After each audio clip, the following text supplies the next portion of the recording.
Hi there everyone, welcome along to Subiaco Oval for Game 2 in Group 2 of the ANSETT Australia Cup. That's right, King football is back, and tonight it's the West Coast Eagles taking on the Kangaroos. The West Coast Eagles coming off a disappointing season, and the Kangaroos, by their standards, coming off a disappointing finals campaign. Chris Mainwaring joins me now, and Chris, the West Coast Eagles have made a few changes, particularly at the top. That's right, the major change, and a lot of the talk over the summer was who was going to captain the West Coast Eagles. They broke with tradition, they went with co-captains, they went with the veteran Dean Kemp and the young up-and-coming, well, I shouldn't say up-and-coming because he's the young gun in Ben Cousins. Dean Kemp, absolutely fantastic. He had a great year last year. He was runner-up in the best and first. There you can see he was best and first back in '92. His record speaks for itself. He would probably be the most popular player at the club, Dennis. So, you know, most of the players have been very happy with that. Over the summer also, he's, well, just during the summer, he had the birth of his young son, Sony, so he's got a couple of things now he needs to lead, but I think the club have made a very wise decision in putting Dean in charge. You made the point. Great season last year, 24 possessions he averaged, up from 16 the previous year. So Dean Kemp, one of the co-captains, as we take a look at the squad for the West Coast Eagles. Not exactly a who's who, it's more a who's he as far as tonight's concerned. And as you can have a look, the players in the red there's 8 new players, either young players or people that they've traded in. Greg Harding, of course, has come from the Fremantle Dockers. Young Cox was on the list last year, won the Simpson medal in the grand final. Daniel Kerr, we'll speak about him later on. Troy Wilson, a lot of talk about this big fella. It's a shame Mickey Martinot's here tonight. Jeremy Hum, he's a young Victorian kid, and then we've got McCurry, Carroll and Miller. So a fairly good lineup, but a very young lineup. And some new old faces as far as the Kangaroos are concerned. They're very good at recycling players. Dennis Pagan, he's brilliant at this, isn't he? Yep. Giving these players an opportunity. And have a look at some of the names on the screen there, and haven't they performed excellently for the blue and whites? Winston Abraham's been fantastic, but let's speak of Sav Rocker. Need a question mark down the bottom. How do you think he'll go?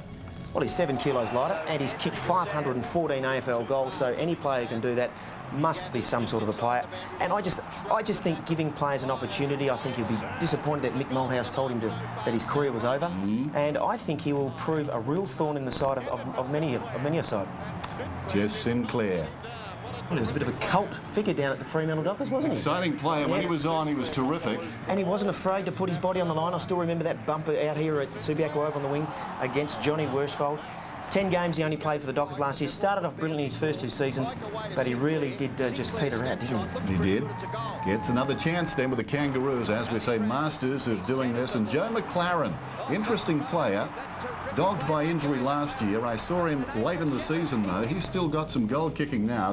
I like the way he goes about his business. Had a great year in 1999 at the Saints. He was 7th in their first and best. Last year, just injury got the better of him, I suppose, in a bit of bad form. So he's moved along. Dennis has picked him up. Let's take a look at the Kangaroo squad, minus Wayne Carey and Mickey Martin tonight. It's still a very experienced side there. You've got 10... By comparison. Yeah, you've got 10 players that played 20 or more games in that team tonight, as opposed to the Eagles 4. You can have a look at there, some of their new young players. Pratt, we've mentioned Rocker, young Harding. Dylan Smith, he's an exciting player. But that's in a very experienced... The Eagles are going to find it tough, I think, tonight, Dennis. Absolutely. I think we'll have to be honest about that. Well, talking about exciting players, right now let's meet some ANSETT future flyers. ANSETT future flyers.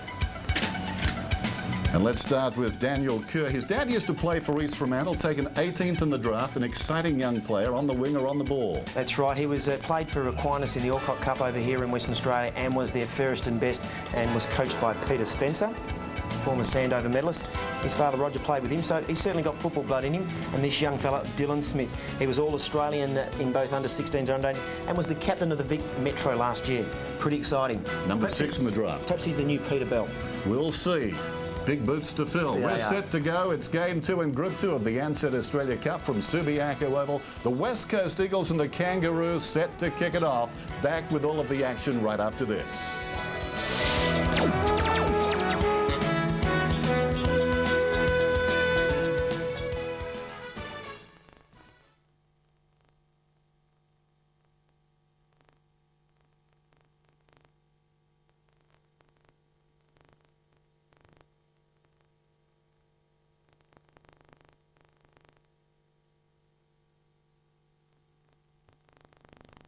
Hum, rattle and hum. Oh.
metres out, Bacon square. It could run off. It has. It's a goal.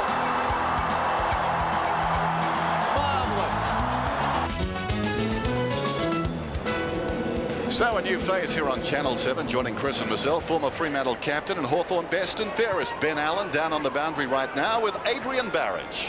Thank you, Dennis. Yes, Ben is with you. Benny, looking at those pictures, you don't look that different from when you played. Well, nothing like these blokes behind me, Barrett. It's February 16, and just watching a couple of minutes how fast and hard they go. They're incredible now, aren't they? But I'm wrapped to be part of the ANSETT Cup team with Channel 7, and looking forward to it. Good on you, Benny. Welcome to the team. What do you think about tonight's game? Well, it's interesting, isn't it? I mean, obviously the Eagles are depleted, but there's a couple of guys to look at. Troy Wilson in particular. Let's hope he gets a crack at Archer, and a couple of young players to look out for. In particular, Daniel Kerr. I reckon he's a real find. He actually reminds me, believe it or not, of Philip Narkle. The great Philip Narkle, who played for Swan Districts, the local product, and went on and had a great career for St Kilda and the West Coast. Overall, you'd have to tip the Kangaroos tonight? They're too strong. They are a very, very professional outfit. They're reeling from their loss to Melbourne in last year's final. They've only not brought over Carey and Martin. The rest are all here. They are the most professional outfit out there in the AFL. So you've named Daniel Kerr as one of the kids you're interested in watching and you think's got a big future. Anyone else at West Coast? Well, there's a couple. I mean, opportunity is what the young guys want at this time of the year. You've got Callum Chambers coming in and young Kane Munro as well. I think those are a couple that'll certainly get a chance at this ANSETT Cup. If they go okay, no doubt they can cement a place early in the season. All right, one of our jobs down here is to give a weather report. It's quite muggy. We've got our jackets off. What do you reckon? Any rain today? Well, it's pretty dark up there, isn't it, mate? Thank goodness we're not in Darwin. We'll be underwater, but it's a little bit humid, but the players are very fit. They'll be able to respond to this. All right, Dan, the new man's on board. I'm going to send him up to the commentary box now. If he can find his way, he'll be up in about 15 minutes, I reckon. It's a fair way up, Benny. Benny, welcome to the team. Dan, down here, they've got Ice Fest, they've got fans, they've got hoses ready to go. It is quite muggy. It's going to suit the West Coast Eagles, but I guess we're tipping the Kangaroos. I think just, mate, a bit too strong. Dan, back to you. Thanks, guys. So Ben wends his way up to the commentary position on what is a steamy night. He'll work up a sweat. 29 degrees currently. It was over 30 today and very humid. There's Sav Rocker on the forward line. Just 27 goals last season. He batted 93 back in 95, but he's never kicked many goals in Perth. Has a total of 7 here at Subi and 1 at the Wacker. Maybe not the best place to start a new career.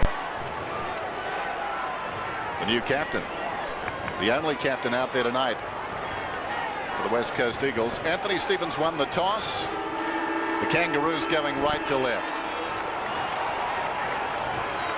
Game 2 in Group 2 of the ANSETT Australia Cup. McKernan goes up and thumps it down. Welcome to the footy season. Yep. Morrison gets a free kick. He was the target though, alongside the centre circle. Pops it in short. This is Fletcher inside the centre square. Fletcher kicks inside the 50. Wilson hits them hard. Makepeace felt that one. Camped in front. It's Grant. Boots it out wide. And the ball runs out of bounds. One thing Troy Wilson will do on the lead is hit people, friend and foe. Yes, he leads very hard and he's not afraid to go through the packs. Very interesting, David Wirapunda, who we noticed had a fantastic start last year out of back pocket, is playing in through the midfield at the moment. Now McKernan was held, and they're going to be red hot on that. So he gets a free kick the defensive side of left centre wing. Big assignment for young Cox. McKernan kicking towards half forward. Wirapunda was up. The crowd will love to see him back in action. William Sock is off the deck. Pickett's got the run of it. This is Harvey. Harvey on the wing feeds it back to Grant. Shannon Grant forward of the wing. Kicking down towards half forward. Glass goes up uncontested. Takes the mark for the West Coast Eagles. Eagles just playing with a spare man in defence at the moment, Dennis, so we're basically North played into their hands just then. McIntosh. This is Williams. From half back, a high ball inside the centre square. Colbert was up. Wirapunda waiting behind. Smothered off the boot. It ricochets inside the 50. Slapped out wide there towards the boundary line. The Kangaroos, I think, wanting it out. McKernan goes again. This time he applies a tackle. Swooping on the loose ball is Pickett. Gets the hand pass away to McCartney. McCartney tumbles it back towards midfield and Archer. Look out. Charging through Harvey. Harvey's away alongside a larger centre circle. He kicks down towards half forward. Sav Rocker. He's marked about 52 out. And he's got a kick from 52 out because there was no one inside that 50-metre arc. All the North players had pushed up to come and help their defensive players. And Big Sav the opportunity to make his mark very early in this game. in his first game since crossing over to the Roos. It's a new jumper, but he fills it pretty well. Severio rocker just outside the 50.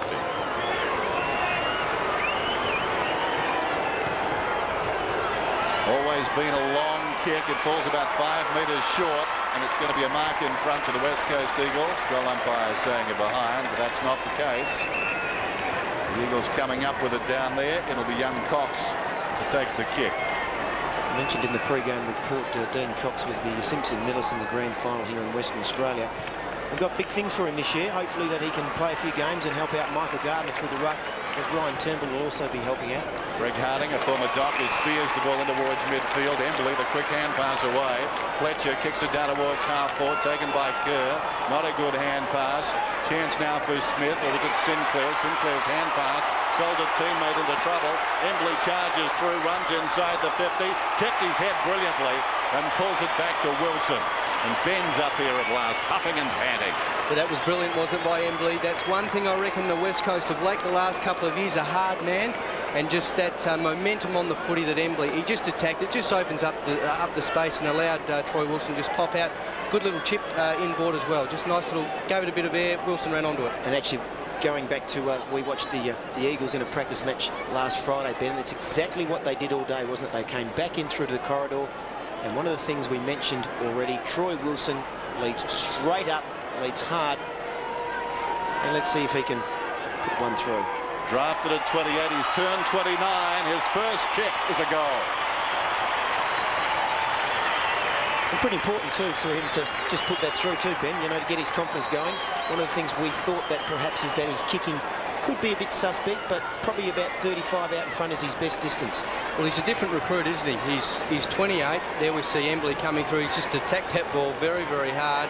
Jess Sinclair probably should have gone the tackle then. He's gone to bump him, but Troy Wilson, he stitched up Ashley McIntosh in the trial match last week, kicked 4 or 5 goals on him. He's going to be a find for the Eagles. So the ruckman with a bit more freedom.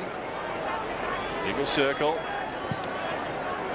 Come from right angles. In fact, Cox ran into the umpire. The umpires tonight, Corcoran, Goldspink and Fussell. And it's going to be a free kick to the Kangaroos.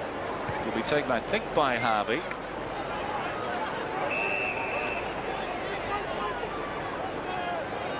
Here's Harvey.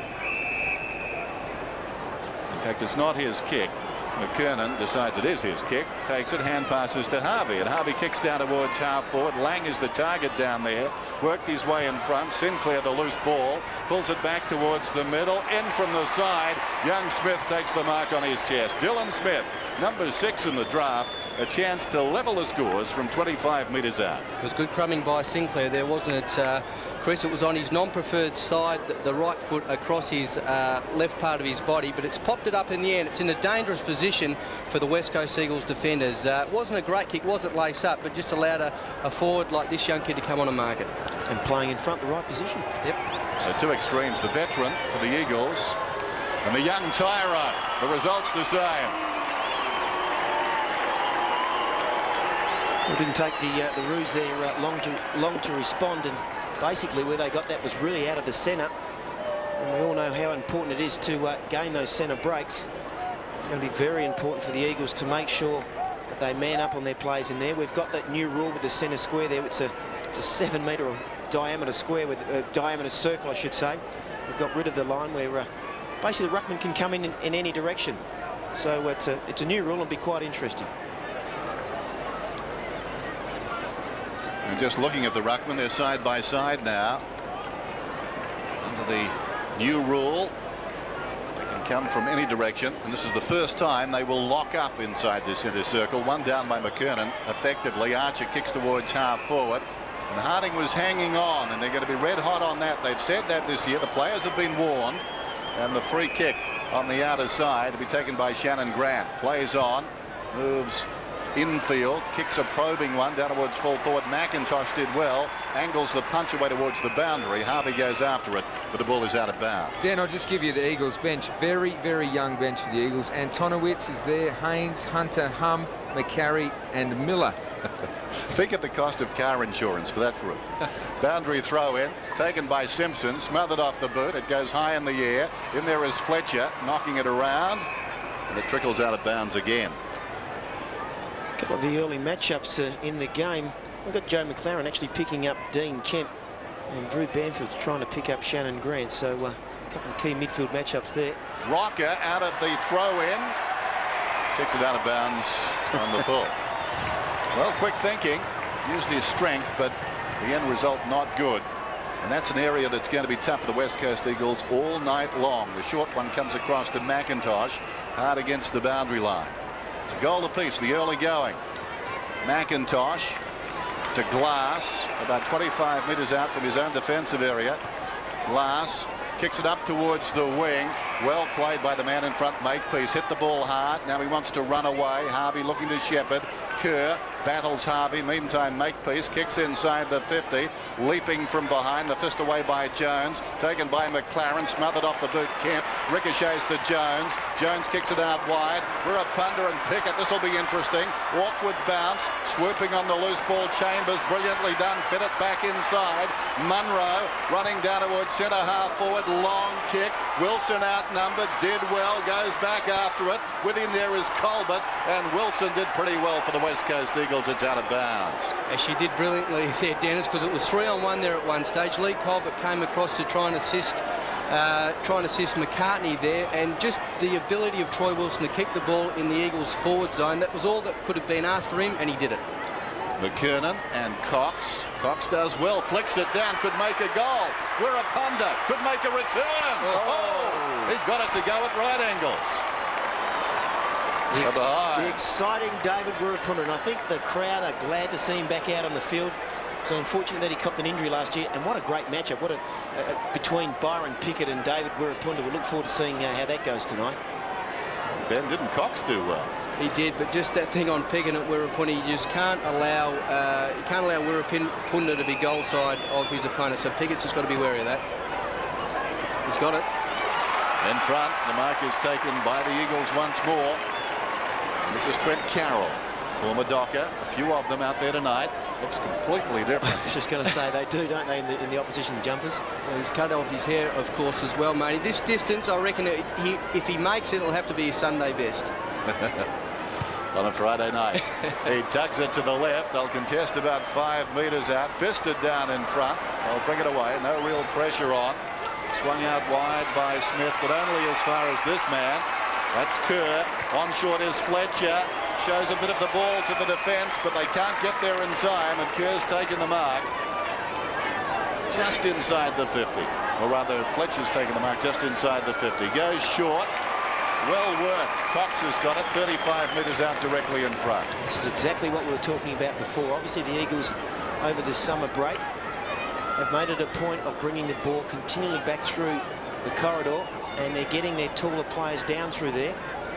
In previous years, I suppose, the likes of Mitchell White and Fraser Gehrig, they've tended to go wide onto the flanks. But Dean Cox, he's the tallest player in the Eagles, and a good choice to kick it to him. Gets under this one. Kicks it very high and to the left behind. I read somewhere where Dean Cox said if he could change one thing in the world, he'd have all the door frames moved to 8 foot instead of 6'6", so he could get underneath them. Interesting matchup as well on the Kangaroos half-forward line. We've got Adam Simpson playing half-forward. Looks like he's got a tagging role on Peter Matera.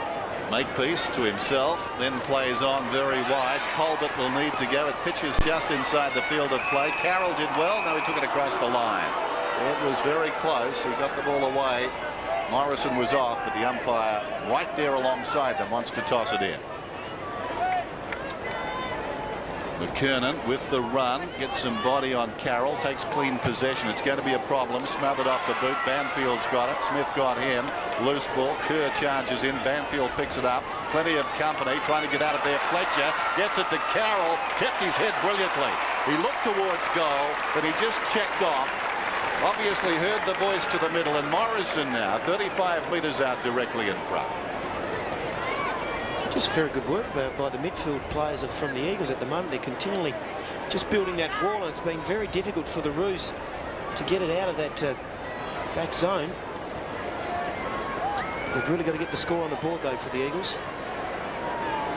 Chad Morrison.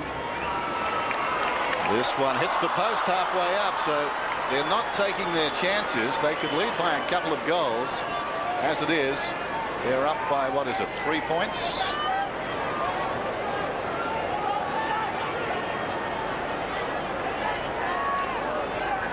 Makepeace has been sacked. Pickett to bring it in.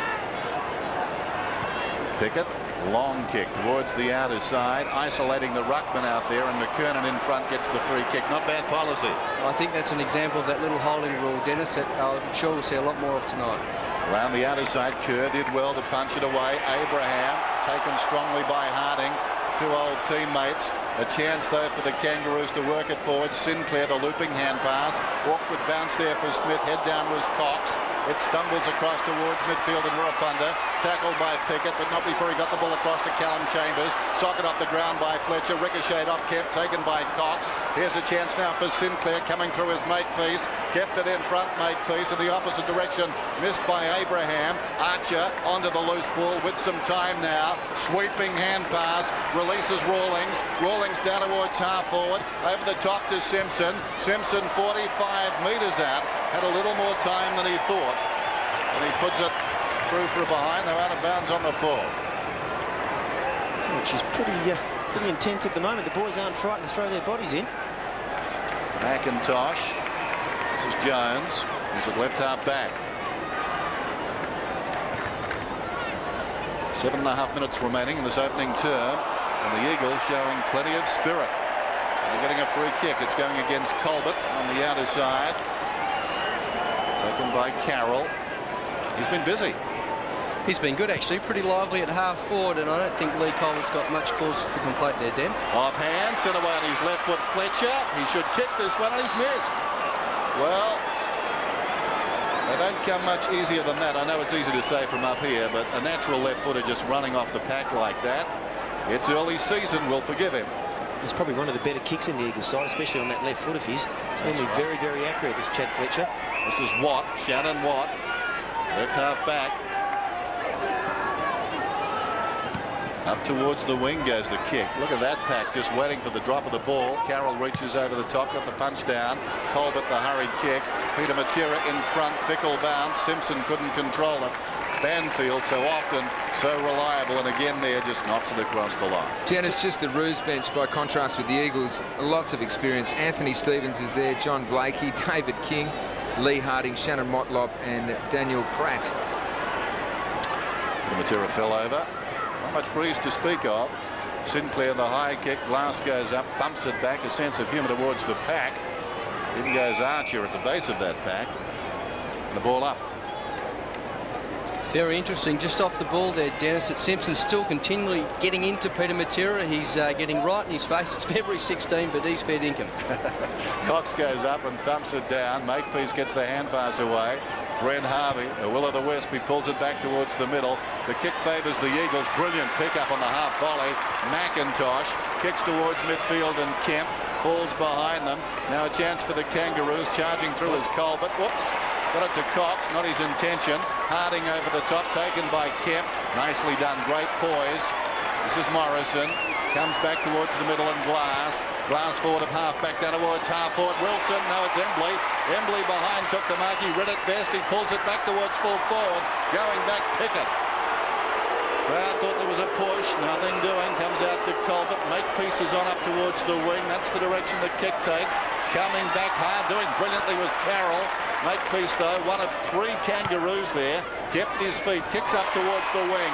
Morrison reaches over the top of Sinclair, pops it towards the middle. They're working well at the present time. The West Coast Eagles, this is Cox. This is the important kick, Dennis, for the Eagles. Where they let him down in recent seasons, they've just gone straight to the top of 50, a dangerous area. Embley a half chance, Kemp more so, inside the 50, pulls it around the corner, didn't have the depth. McCartney goes back, takes the mark, wastes no time, pops it to the pocket. Corcoran's away.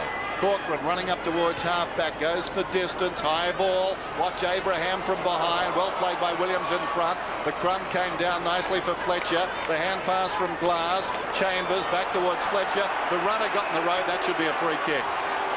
It will be.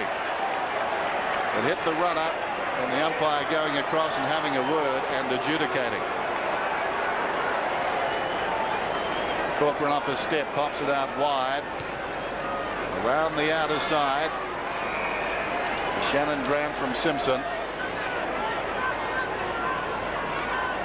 Now Grant looks to the middle.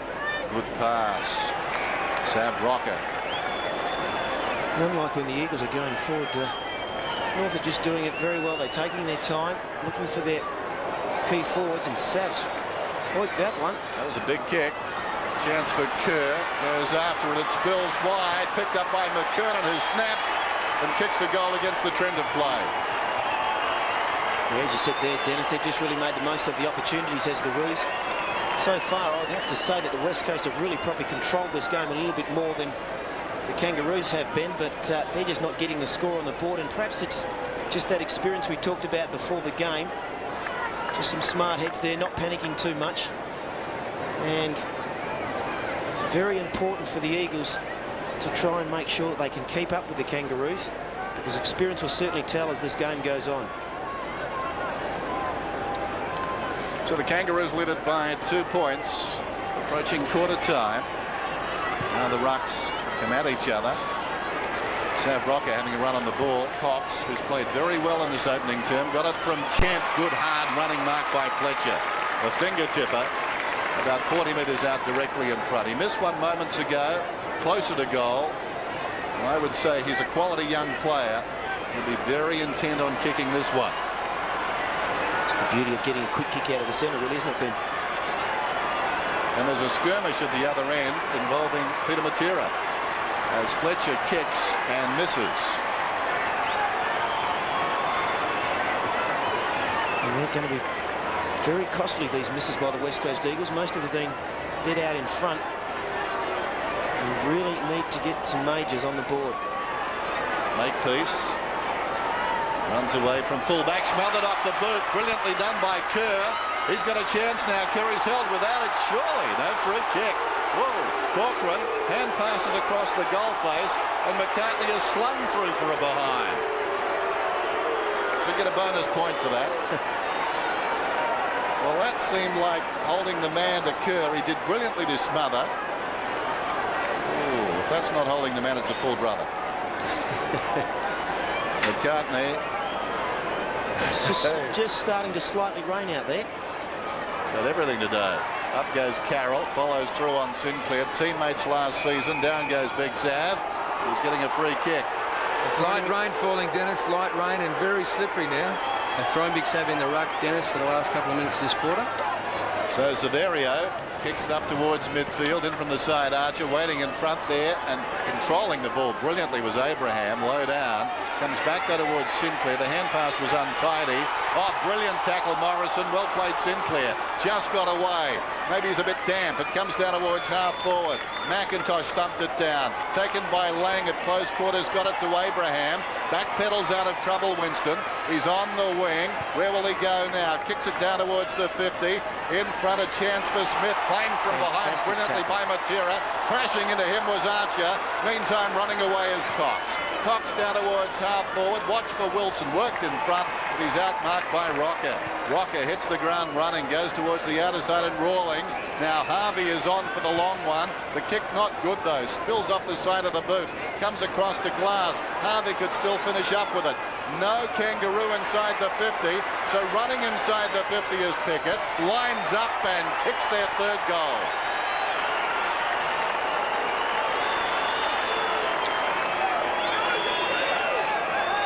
A bit of that experience coming through again, wasn't it, Ben? Well, it was brilliant from the forwards. Their rate of possession when they go forward, the Kangaroos, is quite small, but they really pounce on. They keep the ball alive when they're in that forward line, but that run down from the back pocket is young Pickett. Wirapunda is his opponent, and that's a real lift for the Kangaroos to have a backman kick a goal.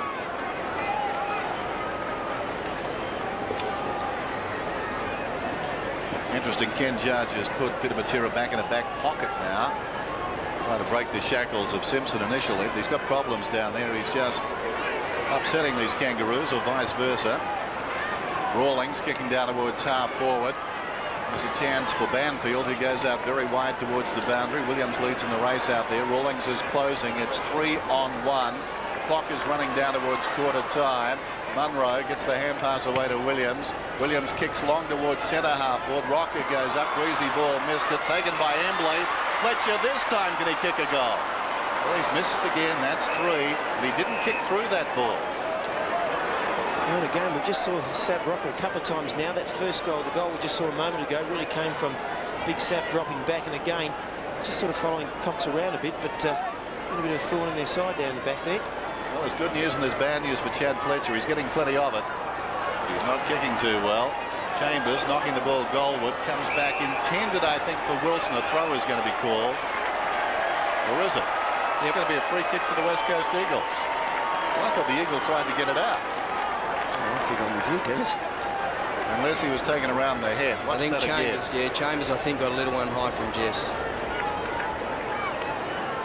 So Callum Chambers, he finished the season getting a few goals for the West Coast Eagles. Well, they're the type of players that need to really play well this early to get the Eagles going. Chambers, Fletcher, I mean, they've got the talent there. They just need to do it under pressure of a game. He's kicking from 40. That's better. And that's a lovely kick to goal. That just goes to show a little bit of pressure there by the young fellas, as you mentioned. They're given the opportunity to come out and impress Ken Judge and the rest of the selectors. 17 players are on the injured list for the Eagles. And just a great opportunity to try and say, hey, we're prepared to play in 2001. One of the things the Eagles were disappointed last year has been the discipline of the players throughout a game, especially as the game's worn on and the game's got away from them. So, very important that they put their body on the line. Scores are level. 3 goals straight to 2-6. Just over 30 seconds remaining in this term. McKernan up, missed it completely. Kemp goes down. On top of him is Archer. There's a whistle. And this could be the last action of the term. The rain continues to drizzle down. I would have thought interference. McKernan getting a free. Not the case. So the ball runs down towards the 50. One final roll of the dice. Kerr was pushed in the back. Nothing doing. Big scramble about 60 metres out from the Eagles' attacking goal. We'll have a bounce. Seems very odd at the moment that both sides seem to be playing one man spare in defence. Yeah, Shannon Grant just dropped back then, didn't he, Marty, for the Kangaroos? So quarter time. And that was very interesting. The West Coast Eagles certainly had their chances. A lot of young players, and they were busy. Just taking a look at some of the stats. Chad Fletcher, well, we spoke about his opening term. 9 possessions, but had some chances to kick goals. And Cox started very well. He's had 6. Scores are level. 3 goals to 2-6.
Strange night here at Subiaco Oval. The rain has stopped just for the moment. It was just a light drizzle as well, coming off what was a very humid day.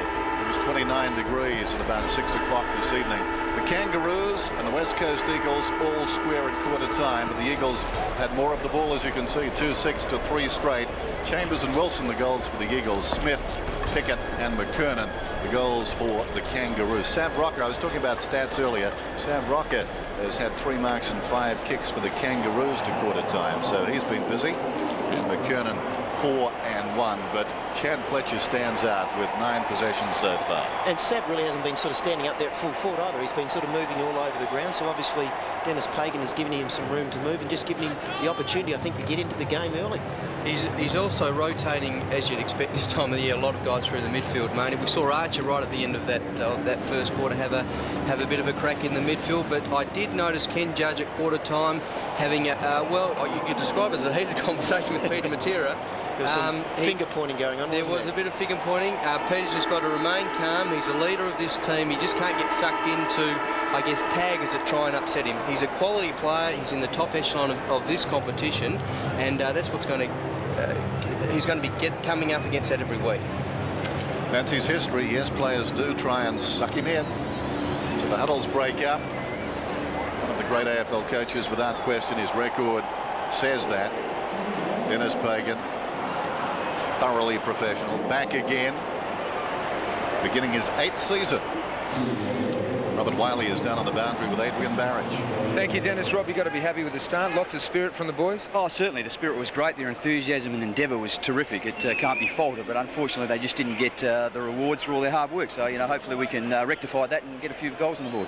David Wirapunda up forward. Is that an experiment or a matchup? I think it's just the time of the year where you can throw a few players around, and, you know, they're still pretty rusty from the pre-season, but, you know, you're going to try guys out in different positions. Good on you, Rob. Thanks for joining us. Den, back to you. Thanks, Barra. Well, Wirapunda's gone back in defence now. He's in a back pocket as we speak. So he's been at the same end of the ground.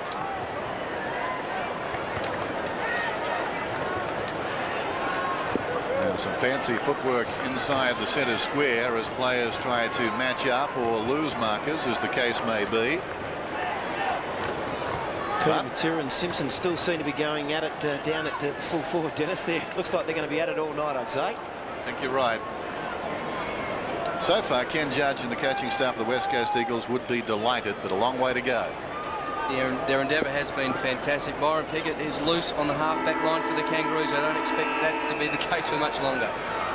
Start of the second term, it's 3 goals straight to 2-6. McKernan decisively gets it down to Harvey. Harvey, a high floating kick inside the 50. Glass backing back. Lang trying to knock it goal with diving on it as Williams. And I think Williams will get a free kick. Advantage is paid. Harding races away from half-back. Goes out wide. In front Munro. Cochrane tries to knock it away. Still it's Cochrane to the voice of Sinclair. Sinclair a slick hand pass. They couldn't control it. Arriving quickly was Harvey, but the ball across the boundary line.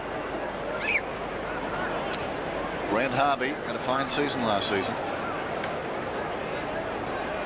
Boundary throw in outer side. Cox holding his own for the moment. After it goes Harvey, well played. Sinclair on the wing. The hurried kick down towards half forward. And Williams goes up and takes the mark.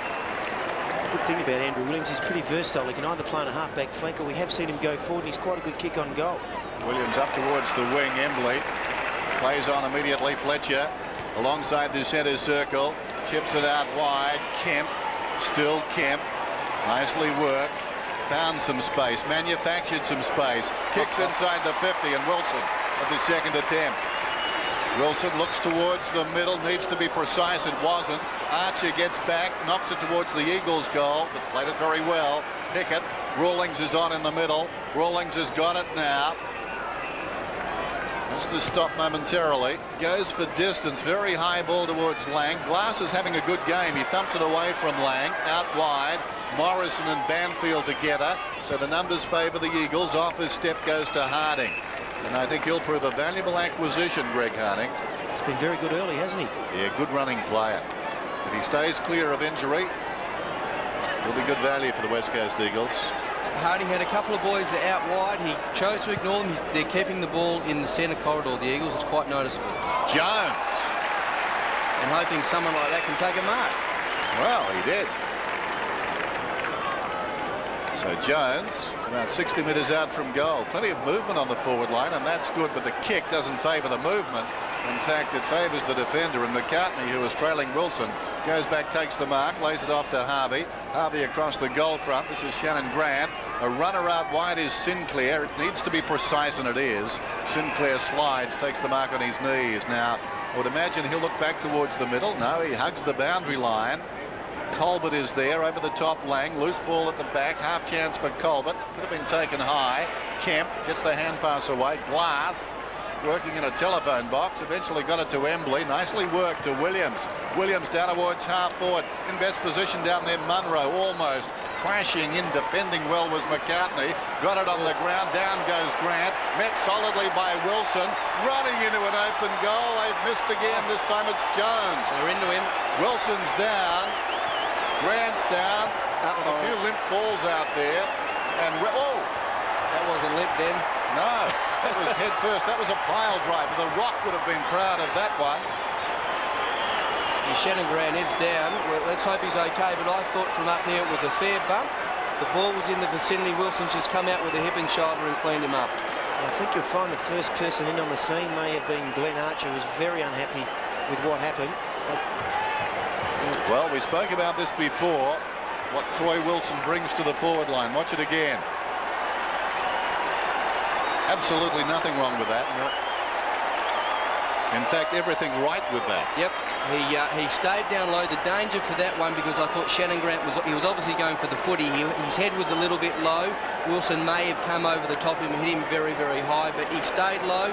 His momentum was forward, and that was fair. And I'll tell you what, those young blokes that are playing around Troy Wilson at the moment would be loving it. Taking a huge lift, wouldn't I can tell you, for the pygmies around there, they've just grown 2 inches. Well, Troy's got a free kick as well. Out of the mayhem, a chance for the Eagles to increase their lead. Now, in fact, it's going to Jones. The umpire making the point that Troy couldn't be in two places at once. Jones kicks, and what's he done? Oh dear. Byron's enjoying that. And that is an aspect of the game that lets young Jones down. He's a quality player, but his kicking is not the best aspect of his game. Well, he actually came of age last year, didn't he? He played the 20 games and he came in the top 5 in their best and fairest, but yeah, that was obviously ordinary. I think you find Wilson's now gone off on the blood rule. So what happens to the pygmies now? They're left to fend for themselves. They're in some trouble, aren't they? Be interesting to find out if there's been any reports out of that melee that sort of went on afterwards, because there were some players throwing each other around and manhandling each other. And we saw last year between the Eagles and the Dockers, where quite a few Eagles aren't out here tonight because of that. I know it's February, I'm out of form, but I thought I saw some wrestling. That new rule, Dennis, where you come straight off the ground with the blood rules applied there too. Wilson comes straight off. David Antonowitz went on. Makepeace driving towards the outer side. Thank you, Barra. Free kick going to Colbert out there. Lee Colbert off his step, just pops it out wide. It's pretty willing at the moment, and the youngsters taking it right up to the opposition. Now Trent Carroll being spoken to by the umpire. I think the umpires will be just wanting to get the game under control now, so any ticky-touch with free kicks will certainly be handed out, just so that they can just bring the game under their rule. According to the scoreboard, they've got the Eagles in front by a point. I thought it was that before that last kick. We'll just double check. I was told 19-18 is correct. This is Watt kicking it down towards half forward. In front Rocker. Loose ball at the back. Who's got the pace? Well worked out of it was Jones. Brilliantly done, Harvey. What a wonderful goal. Well, that was fantastic effort by a young fella who was one of only 2 Roos players to make All-Australian last year. And that just goes to show a first-class player. He just bumped, I think it was Jones, out of the way here. Didn't infringe on him too much. And in the end, a very polished goal there from young Harvey. And just the thing that the Kangaroos seem to be doing at the moment. They're really making the most of their opportunities, where the Eagles are just spraying them. 8 possessions now for Brent Harvey. Had 32 against the Eagles, round 16 last year. Brilliantly done. It was directed down by Cox to Fletcher with a kick, not the equal of the earlier good work. Pickett takes the sliding mark, and that could well be 50. Umpire right there doesn't do that. Good to see the umpires now throwing the ball up in the middle, Dennis. There was a couple of earlier bounce down. They went up about 1 metre high. It's pretty sandy in the middle. The ground looks terrific, but just in the middle, a bit of loose sand as Grant kicks it up towards the wing. Once again, it's the co-captain, Kemp, sending it back in. Matera opts off the contest. Loose ball at the back comes to him. Great experience there by the veteran goal. I was never going to say Dean Kemp really didn't have any other option then but to sort of hoik it up, because there was no big man down there to kick it to. And in the end, it's really just fallen into Peter Matera's lap there, Ben. I reckon it's pretty good coaching too by Ken Judge to actually get him down forward. I mean, we saw all the niggles early on in the back line. It was good play from Embley simply to keep his feet. Colbert falling on the ground is not good for a backman, but good coaching by Judge. Get him up in the action, get his confidence back, kicked a goal. It was well done.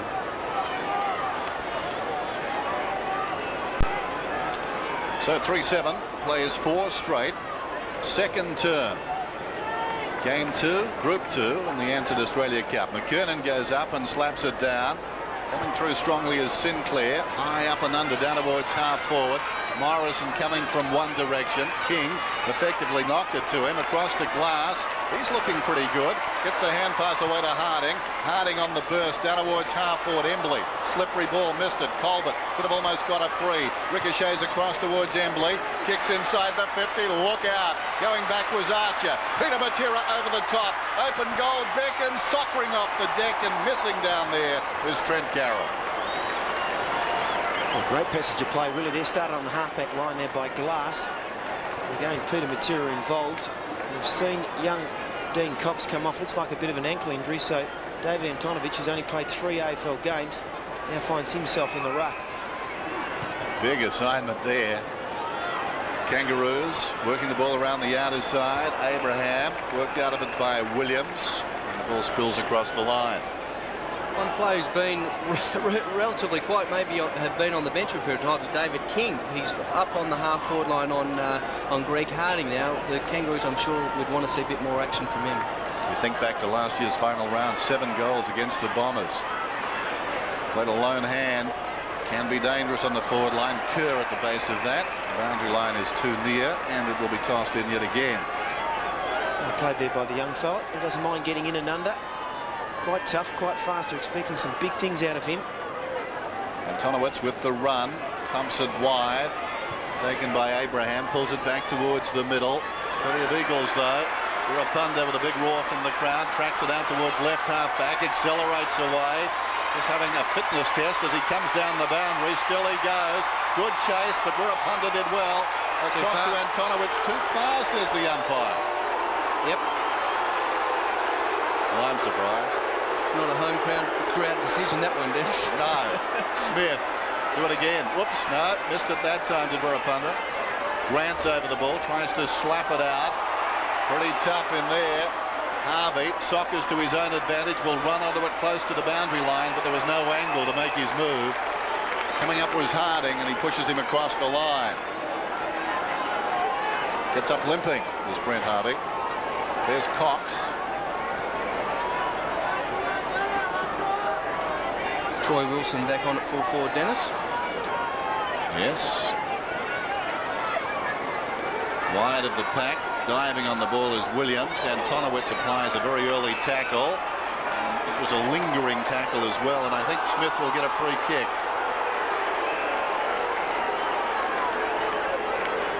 Interesting game so far. A real contrast in terms of experience between these two clubs tonight, but the West Coast Eagles showing a lot of spirit. Can they maintain it? Watt offers a lead. That's ignored. Open goal square, but Smith's kick, he spotted the goal square okay. I think his intention was to try and bounce it through, but the kick wasn't good. Dennis, Dean Cox has got a hit on his thigh-knee area, doubtful for the rest of the game, and there has been a couple of reports. I'll have the details for you at half-time, but our first reports for the year. You are a genius. I don't use the word lightly, Barry. It's tossed in, off hands, Abraham twisting, turning, something of a genius too. King snaps, misses. It had missed in any case, but Kerr desperately getting back, just punching it across the line. So both the Roos players there just playing in front around the goals. You mentioned that and brought it up before, Ben. You've really got to be on the defensive side, so they've got to go between you and the goals to get through. So just got to be a bit smarter there, the defensive players from the Eagles. Rapunda, Chambers, the defensive side of centre half back. And Tonowitz running hard for him. Good policy, running McKernan away from the ball. They take the other side of the ground, but they're outnumbered, so perhaps the wisdom not quite there. Rawlings appear to be held without it by Kemp. No free. Kerr to Jones. Under pressure. Was it out of bounds on the full? No. Bounced across the line as the rain gets a little bit harder.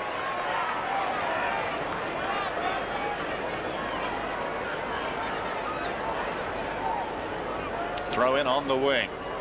McKernan directs it down, but ill-directed. Chambers breaks away. High ball towards half forward. Munro goes up. Big leap, almost a big grab. Falls to Jones. Jones from 75 metres out again. The kick just falling in short. It bounced short of Colbert.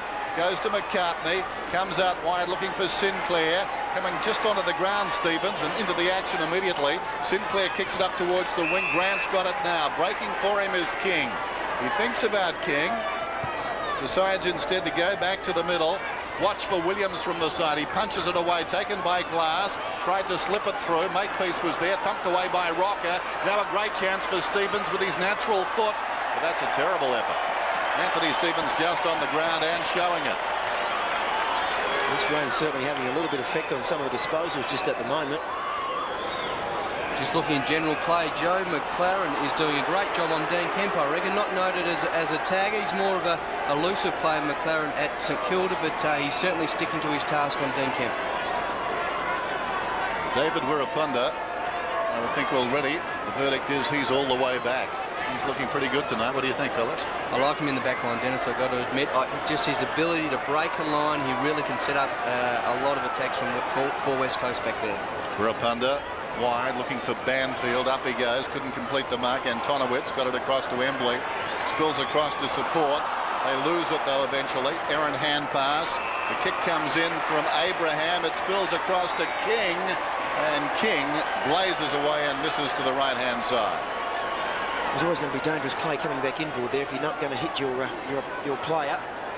You're always going to take the chance of the opposition picking it up, and it doesn't take that much from out in the half-forward line for a goal to be scored. West Coast have a bit of a dilemma with their kick-ins. I mean, Wirapunda, we know, has been there a little while, but of course McKenna's been the kick-out for the last 10 years, Dennis. Pardon me, Ben. McIntosh has got it in the back pocket. That's right, hard to replace. Guy McKenna. Nerves of steel as the ball comes up towards the wing, and McKernan takes a good grab. I think you'll find that's young Antonovich is playing. He really needs to be a little bit closer on McKernan. McKernan goes with his centering kick. Burapunda with the run, knocks it away from Rocker, roving the pack brilliantly. Banfield gets the hand pass off. Antonowitz kicks it down towards half forward. Doing pretty well was Carroll with the body, knocks it down in front, taken by Matera to Kemp, the old firm. Kicks inside the 50, and Troy Wilson comes up and takes the mark on his chest. Well, he played on. Carroll wasn't expecting it. Comes back to Wilson. He runs outside the 50, kept his head and pops it around the corner and finds a man just outside the 50. I think it's Haynes. He's a one-man band, isn't he, there at that moment? Very unlike a full forward handball, that I can tell you. What about the quick hands, though, from Peter Matera? That was what really set it up when he fed it off to Dean Kemp. Troy Wilson. It's been pretty exciting so far tonight.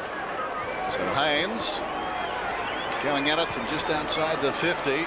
Good-looking kick too, sliding it across the face. Wilson up in front, a fumble down in front. That was Abraham, and it's pushed towards the line, and the Kangaroos prepared to concede a behind. Just going back to that Dean Kemp kick, just on about the half-forward line on his non-preferred foot, his left foot, he just brought it inside beautifully. And I tell you what, if Troy Wilson can see Dean Kemp with a footy on the half-forward line, he'd be licking his chops. It was a great kick. Goes out wide, Makepeace takes the mark.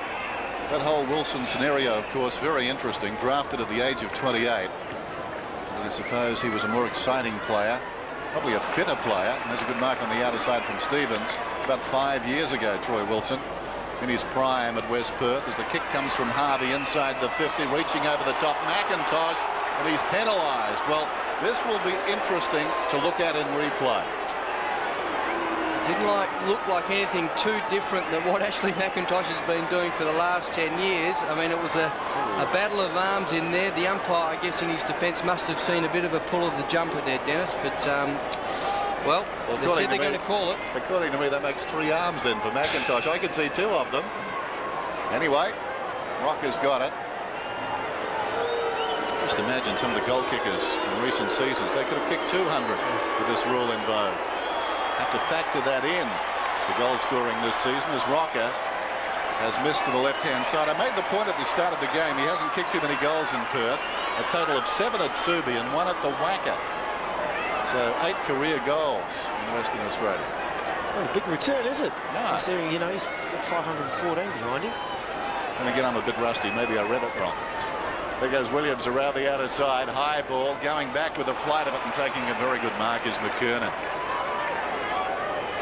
7 minutes out from half-time. Corey McKernan, interesting kick. Wanders out towards King. King kept his feet, does pretty well a second time too. David King runs onto it. 65 metres out, sets it up. Oh, clever by Smith. Deserved to take the mark, but you don't get a second chance. He's like greased lightning as Wirrapunda. Comes away, slips the hand pass to Williams. Williams around the outer side, sweeping hand pass. Banfield's got it across half-back. Breaking towards the centre is Embley. And Embley takes it low down. Embley at half-back. Feeds it out wide. Well, that was a rush of blood. It actually has halted their progress a little. They lose momentum. Antonowitz still has the ball. Jones wanting it towards the boundary. He bypasses Jones and kicks it directly towards Sinclair. Through his hands, taken by Colbert. Back towards half-forward. Glass somehow tunnels it out. The umpire has paid a mark, has he? Oh. Harding. Interesting. What was he thinking? The ball comes back towards the corridor. Here's a chance for Grant. 25 metres out. Brilliantly tackled down there. Well played by Williams. Crashing in his Wirrapunda. Diving on top of it, McLaren. In claiming a free kick is Grant. And the umpire Fussell, decides to go across and ball it up. Well, a couple of little skill errors there. Well, I mean, we put that down to the run. We can put it down to the early part of the season. One thing that I don't reckon changes too much is the intensity. They're still going 100 mile an hour, but the skill level will pick up during the season. Here's a chance for Winston. Goal. Runs to the 50. His old teammate, his old captain says goal, and he's a good judge. Well, it's too dangerous of a play just to have hanging off the pack and at least giving him 5 or 10 metres there. Drew Banfield, unfortunately, he's done a reasonable job. Winston hasn't really been that much in the play. He's been pretty quiet so far tonight. You'll see the ball will just be fed out here. It's just in the right place at the right time. And one of the best finishes in the AFL. And we must say congratulations too, because he's had a little baby boy over the holidays. Young Ethan, I think they called him. Must be something in the air. Yes.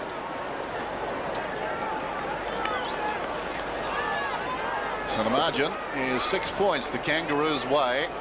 Taken out of the centre by Harvey. It was touched off the boot. It flies very high down towards half forward. Some hanging on, and it will be called against the Kangaroos. Well, some of those are going to be very tough calls to make, but Harding's got it. Harding has shown a propensity to go long. This time he goes square. Chambers has got it. Haynes is running for him. Gathers the bouncing ball on the outer side wing. Chambers runs on. That was well played by the young man. He's taken this mark forward of the wing. Callum Chambers is going to be a good player. It's all about self-belief, I think, at the moment. He kicks inside the 50. Jones onto the loose ball, feeds it out wide. Chance for Munro, comes back to the middle. Embley went back with courage, taken by Pickett. Pickett gets a hand pass to McCartney. Nicely done. McCartney hacks away through. Chance for the Kangaroos, 2-on-1, comes out wide. Williams, he beat the two of them. Well done. Knocks it out of bounds. An emerging young player, one of our favourites. I don't know if the Eagles are just falling down across that half-forward line, not having that big tall forward there, Ben. Wilson's doing a good job up forward, but... Some holding on again. That's where it gets very ticklish. McKernan's getting the free. For the life of me, I can't work out just who was doing what to whom. McKernan towards half-forward, in front. Almost got a free kick, Watt. Pushing towards the boundary line. Oh, it was Haynes, and they've called it. It's a little bit blatant. You've got to be a little bit more subtle than that, I think, when you're going towards the boundary. Just try and move towards your goals a bit. Harvey inside the 50. In from the side, King. Almost a terrific grab. McIntosh gets it away. Harding, he's been very resolute, throws this one on the boot. Here's a chance for Kerr. Runs onto the loose ball. Playing high school football only last season. Peter Matera gets on the end of it. Where's Wilson? Up ahead, he's breaking to broadcast side. Here comes Troy Wilson. He'll hit it hard with Archer, and he takes a grab. It's paid. Two hard hombres going at that one, and Wilson gave no quarter. Comes to the middle, spots a man, does well. Banfield's got it, and should kick a goal from 35 metres out. Well, it was a great mark. He attacked that footy pretty hard, and you've got to attack it hard when Glenn Archer in the vicinity, but he had the poise to just pop it up then in a real dangerous position again. We've talked about it already, Maney, a couple of times, the West Coast Eagles. We see Troy Wilson there. I'll tell you what, if he does that this season, they will be a very, very good team. I mean, they'll be bordering on 8. I know they've lost a lot of players, but a hard forward can make all the difference. There goes the kick from Banfield. He gets the goal. Good to see Drew Banfield actually finish it off, because it's important that the Eagles just try and bridge a bit of that gap. Well, actually, we see them now equal with the Kangaroos. I wonder what Scotty Cummings would be thinking, because Wilson has been very impressive, and I tell you, if you're sitting on the sidelines and someone's in your job and they're doing fairly well at it, you have to sort of start worrying a little bit. It's only early seasons, but so far, well done by the Eagles, though, to claw their way back into this game.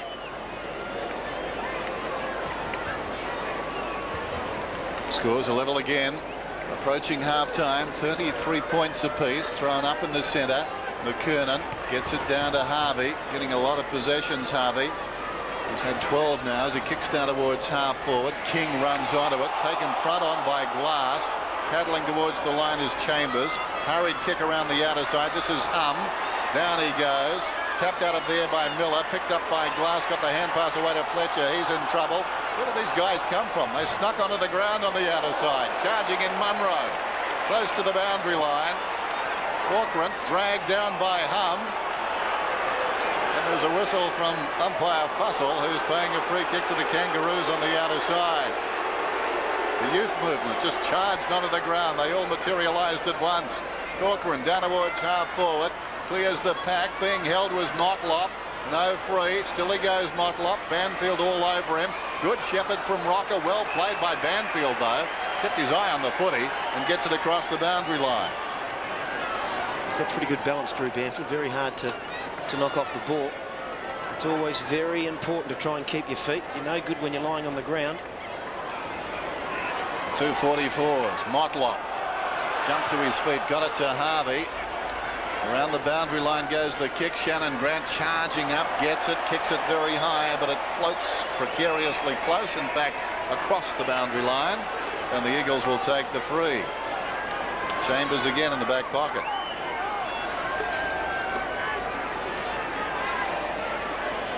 Hard against the fence, Callum Chambers.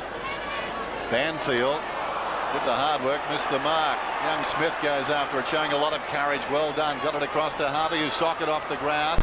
Half chance for the Kangaroos. It was missed initially down there. Battling on was Grant, but he was outnumbered. Chambers comes away, kicks it wide. Now an opportunity on this broadcast side for the West Coast Eagles. This is Miller. Nicely done. He kicks down towards half forward. Look out. Wilson on a collision course with a teammate who then copped one. That was Fletcher. And he showed a lot of courage. That was a hard knock, and Fletcher straight to his feet. I felt that one. Yeah, he stayed on the ball though, didn't he? He just lost it. I reckon he's hurting a little bit though. That was a real nasty one. He kicks it down inside the 50. Pickett, good shepherd from McCartney. Pickett goes with the outside of the boot. Releases Corcoran, who runs up to centre half back, kicks towards half forward, and Conowitz works his man out of it, but didn't touch the footy. I've been impressed with Glass. Gets a hand pass away. Wirapunda across the ground. The clock running down towards half-time. And around the outer side come the West Coast Eagles once again. The kick from Carroll towards half-forward. Offhand's a chance for Jones. It's in there somewhere. Corcoran got it away. Makepeace a little slow. The kick was affected by the tackle over the head of King. Charging up the ground out there is Carroll. He was legged. He'll get the free. Just seems to be a lot of loose men for both sides at the moment. They're not really playing that close, are they? No. They're feeling it a bit, I think. Late in this second term. That should be 50. Stevens goes to ground. Nothing doing. Wilson arriving a step late. Stevens towards half forward. Worked out of it was Watt. Swooping on the loose ball on the outer side was Abraham. Wirapunda. In fact, it was Motlop who had the half chance initially. Wirapunda, though, stifles that. Comes away. Picks it up towards the wing on the siren. Well, the West Coast Eagles have surprised a lot of people so far. A lot of familiar faces missing, but they've shown a lot of pluck. And that man on the forward line so far, just the one goal, but he really has put himself about. He's given a couple away as well. He gave one to Banfield, the last goal for the West Coast Eagles, but he just opens up the forward line. When you attack the ball hard, just so many other players can come into the play, and we've talked about that a number of times, and he's doing really well. I reckon it's great for a 20-year-old that's played 100 local games of footy here in the West for West and East Perth to get a chance at this level. So half-time here at Subiaco Oval. As it was at quarter-time, it's all square.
Going with a handball. Look at the pace. Oh, that was strong. Reach Shaw it was.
Well, it's half-time here at Subiaco. Still can't split these teams. 18 points each at quarter time, 33 each at half-time, and 9 goal kickers in the match so far. It's been a good one.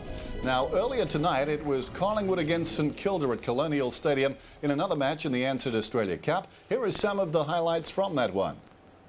Them going with a handball. Look at the pace. Oh, that was strong. Reach Shaw it was. He was met very heavily. Over the top, Buckley. Coming through is Thompson. Everett. Burke. 30 out. He goes for home off the left boot. Burke. Yes! Just there. So the Saints kick a couple. Playing under Kevin Sheedy, he'd often talk about the 6-inch department, that little effort near the ball, close to the ball, get your hand on it. Collingwood have been superb in that area tonight. Leon Davis hacking out for goal. Leon Davis kicks the goal. Here, having a run on the ball. That's right. I think Blighty decided to give him his head a bit. Gee, I reckon Blighty would be scratching his head right now. Big spider. He'll be disappointed with himself there. Nick Davis, busy little quarter. Clement settled him well. They like the way he kicks the footy. That one to fall forward. Free kick maybe to Malloy. Chance. Reece Shaw kicks the goal. Collingwood are away. When Merv Hughes goes down to field at fine leg, they love him, the Pies fans, no doubt about that. Oh, to see their skipper up and running like he is tonight, Hutto. Yeah, 29, make it 30 possessions now. Low over the top, couldn't take it. Those that keep their feet often win out. Lane did, and Davis can take it away. Keeps it low. Malloy read it beautifully. Hall wanted a free kick, but instead he has to turn around and see the 2 fingers go up. And Chad Davis, who's really given them something in this quarter. Everett, the height advantage. He flew, didn't take it. Thompson, good work. Hayes, the no-look handball. And Aussie Jones spears it through. Took the charge, left his man. The handball sets up Johnson a bit. He now searches for it. Chad Davis, who, as Hutto said, has been pretty good, and now gets away, gets inside 50, goes for goal. It's a good one. It's a goal. Great goal. So Collingwood and St Kilda replays are scheduled around the network, so if you don't want to know the score, you know the score. Look away now. Right on the tip of my tongue. Right on the tip of my tongue. Right on the Another game in, of all places, Darwin tonight. It's Geelong against the Sydney Swans. Let's check the scoreline on that game. It's still in progress. Sydney 5-10-40, leading the Cats 2-5-17. So the margin there is 23 points in Darwin tonight. And it's pretty hot up there. Half-time here at Subi, the rain is continuing to fall. And at the present time, it's all square. The Kangaroos and the West Coast Eagles. Back with more right after this.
Half-time at Subi, it's all square. 3 goals to 2-6 at quarter time, and at the major break, it's 5-3 to 4-9. Well, back in 1999, Scott Cummings came across from Essendon, played for the West Coast Eagles. Duly won the Coleman medal. Last season, a downer, played only 14 games. He's talking now with Adrian Barrage. Thanks, Dennis. Yes, joined by Scotty Cummings. Scotty, we're mates. I can ask you about this. Troy Wilson, how do you reckon he's going today? Oh, it's happening all over again, isn't it? Yeah, no, he's going all right, isn't he? He's out there presenting himself. It's pretty difficult conditions, and you know, a good hit that he, a bit of aggression down the forward. He's going all right, unfortunately. When these full forwards fill in for you, you want them to play okay, but you don't want them to go that well, do you? Yeah, I had a yarn with the umpires just to settle down on the new holding the man rule and that sort of thing. Don't go over silly with it and that sort of thing. But no, he's going all right, Will. So good luck to him. Actually, that is a good point. The new rule, the holding on rule. When you won your Coleman medal, as Dennis said, in 1999. Do you think you could have kicked 10 or 20 more goals with a rule, if a rule like that was in? Oh, look, who knows? It's. I was pretty excited when I heard about the rule, though. I was probably the bloke at the back cheering the loudest, and so I'm pretty pleased with it. But it's going to be interesting to see just how far they go with it, and you know, what sort of penalties are. You know, what sort of things that they call an infringement. So. Okay, Scotty, how far away are you from playing then? You've had a groin surgery. How's it going? Have you got a target date to come back?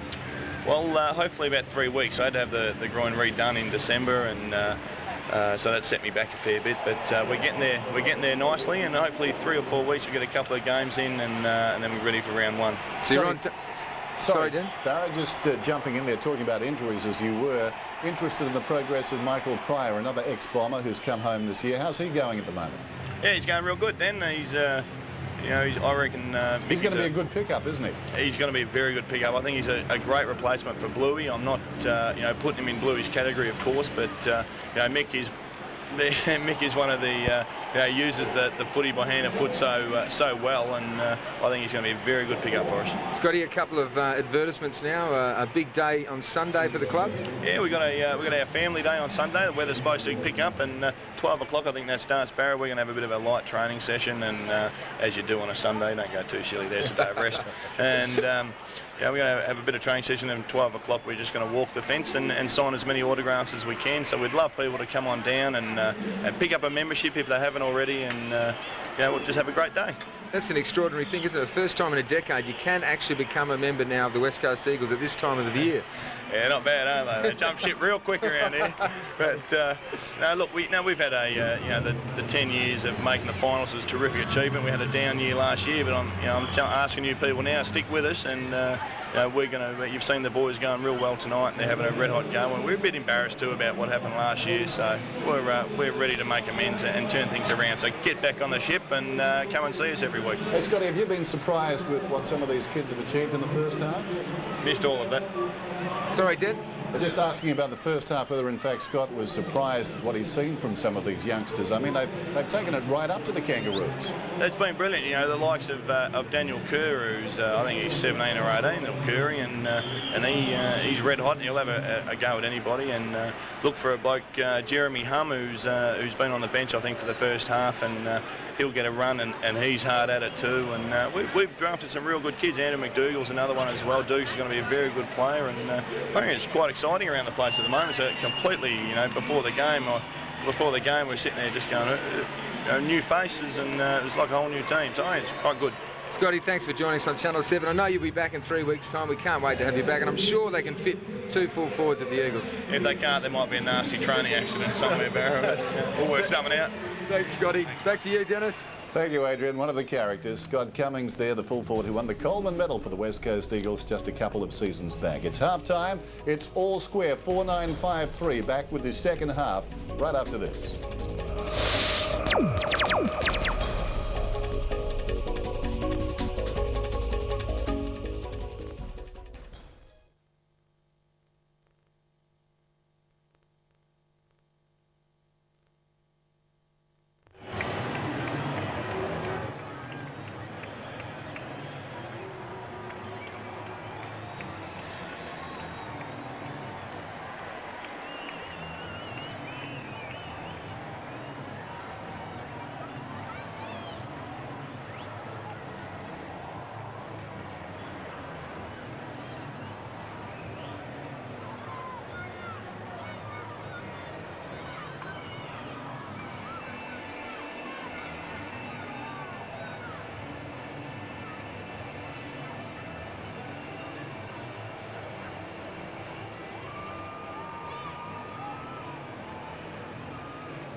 Subiaco Oval with the rain still proceeding to tumble down. At the half-time, it's the West Coast Eagles 4-10. Now, they've adjusted that score during the break, have they? 4-10 showing on the scoreboard here. I remember querying the score halfway through the second term and thinking a point was missing. 4-10 to 5-3. So for all we said about the score being level, in fact, we find the West Coast Eagles up by a point. In the context of things, that's pretty important. Now, at the start of the game, we mentioned a couple of ANSETT future flyers, Dylan Smith and Daniel Kerr.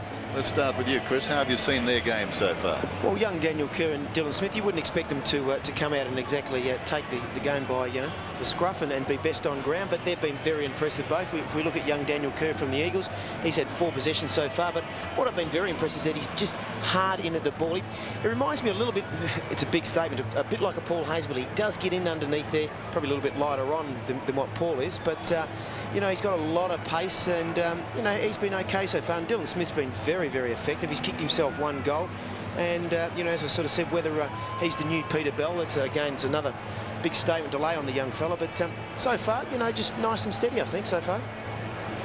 I think although they have been trying their guts out, they have struggled just a little bit with the pace of the game. It hasn't been a pretty game. The conditions, warrant with the rain that it's not going to be a highly skilled game. I just think they've just struggled a little bit, but they've just showed in the half that they played that they both have potential. Smith is proficient on both sides of his body, and Kerr is very, very quick. Smith, incidentally enough, his sister, the sporting ability in the family, because his sister's in the Australian women's cricket squad. That's right, yeah.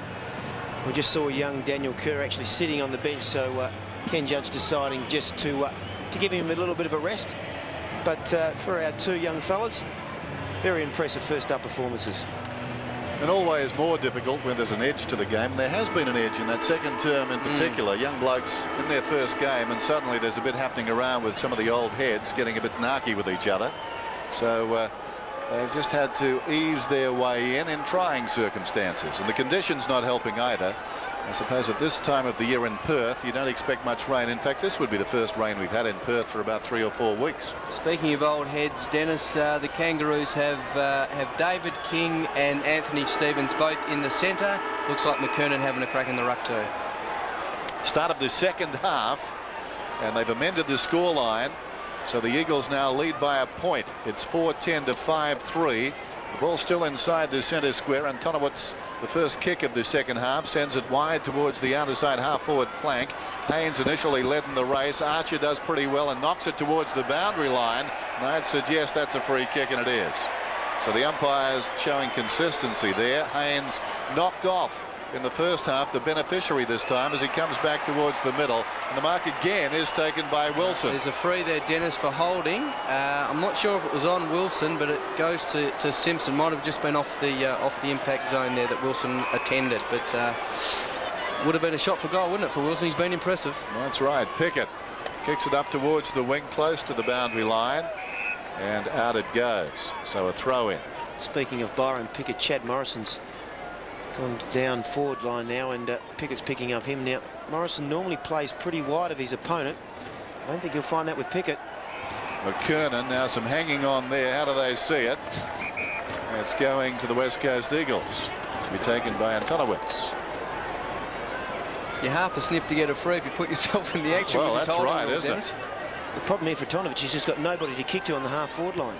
Antonowitz goes high down towards half-forward. Big pack at the back, a chance there for Hunter, got the hand pass away, and now free kick to Morrison. In fact, I think Hunter got that free kick for deliberate moments ago on the outer side. He's got Fletcher, if he looks up, Fletcher's right in the middle there. A little bit slow there, Chad Morrison. Morrison about 55 metres out.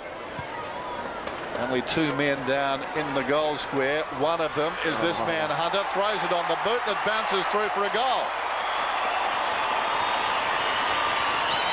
Well, he's got a goal out of nothing there, because it was 3-on-1 when Chad Morrison kicked that ball down. And young Hunter, who was pretty impressive last week in a scratch match, originally hailed from down south, I think it is, down in Bunbury. Yep. Yeah, played with Swans locally. You would have seen a bit of him in the waffle. He's actually a very good mark, Maney, and he throws himself at the footy, which is impressive for a young bloke.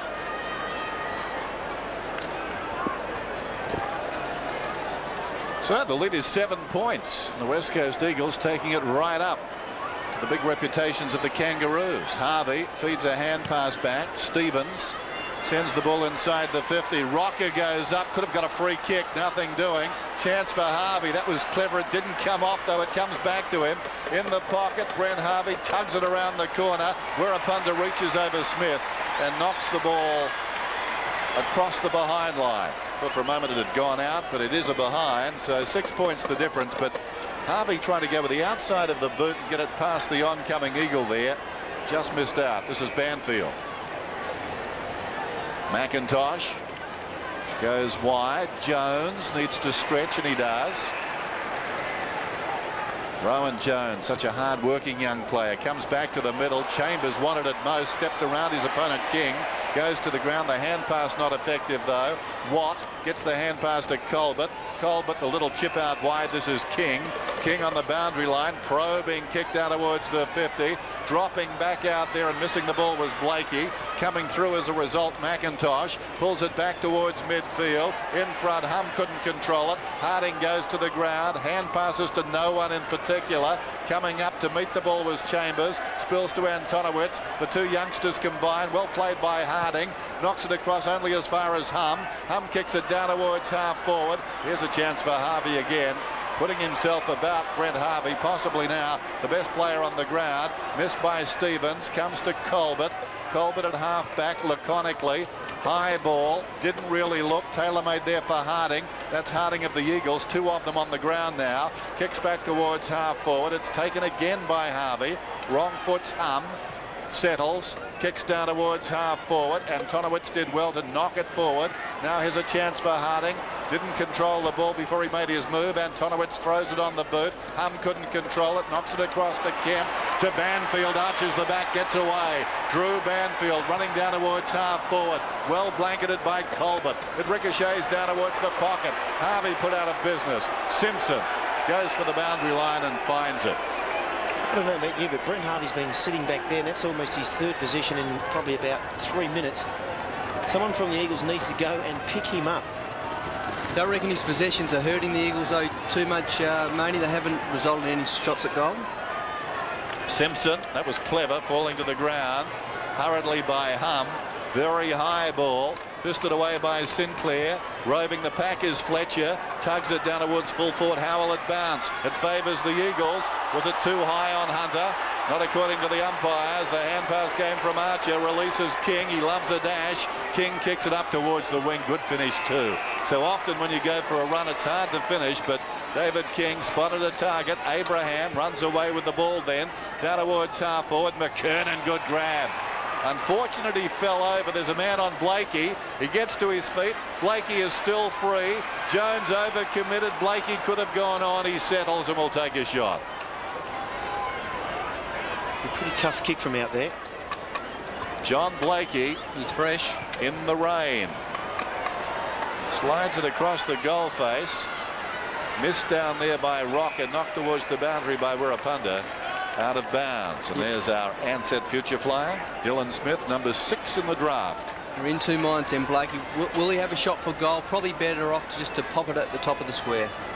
Throw it. McIntosh thumps it down. Banfield. Fletcher's on.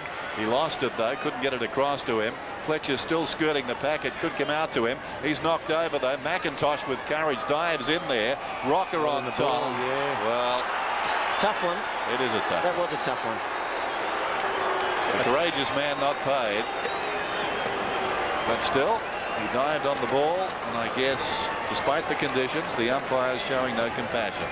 He'd be dirty on that. He's played pretty well tonight, Ashley McIntosh. We see him just get that big frame of his and do the old, I really am trying to handball that one out, umpire. Please believe me. Sav, he's been reasonably impressive, but I reckon McIntosh has had his measure. Typical dour display from McIntosh tonight. He'll probably get punished, though, here. Okay, Sav going at his first goal of the night. 40 metres out, and he's got it. Scores back level. And just watching all the Kangaroos players there after Sav kicked that goal, they've come from everywhere. I just kind of get the feeling just at the moment that perhaps the Kangaroos are just starting to lift their work rate a little bit better. The senior players, they've got more of their senior players on the ground. You've mentioned Blakey, Stevens, King's certainly back onto the ground. So the Eagles have just got to try and hold on here. They're a little bit younger. McKernan's been very good in the middle. He's dominated the centre bounce. 40 points apiece. The umpire tosses it up. McKernan hooks it down. Fletcher tries to shark it. Slung. Hand passes towards half forward. Chance for Stevens. Hurriedly off his step. Floats it through the centre. King. Sweeping hand pass. Not all that effective. Harvey made it look okay. 70 metres out. Goes looking for Rocker. That great closing speed of McIntosh knocked it away. Applies a tackle. Rocker still has the footy holding it, says the umpire. So now McIntosh gets a free kick, but of course it doesn't pay quite as much at this end.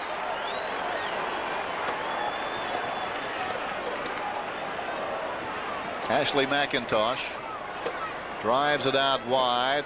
Up goes Pickett. Came down hard. Makepeace, well played. Threw it on the boot. It bounces towards half forward. McIntosh once more. Nimble around the corner. Jones. Fletcher left it behind. Jones soccers the ball forward.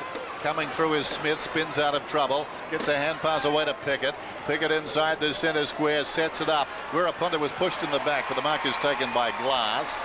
Matters not. Wirapunda takes the hand pass from Glass, swings it out wide. Trent Carroll, he started well, it's been steady throughout.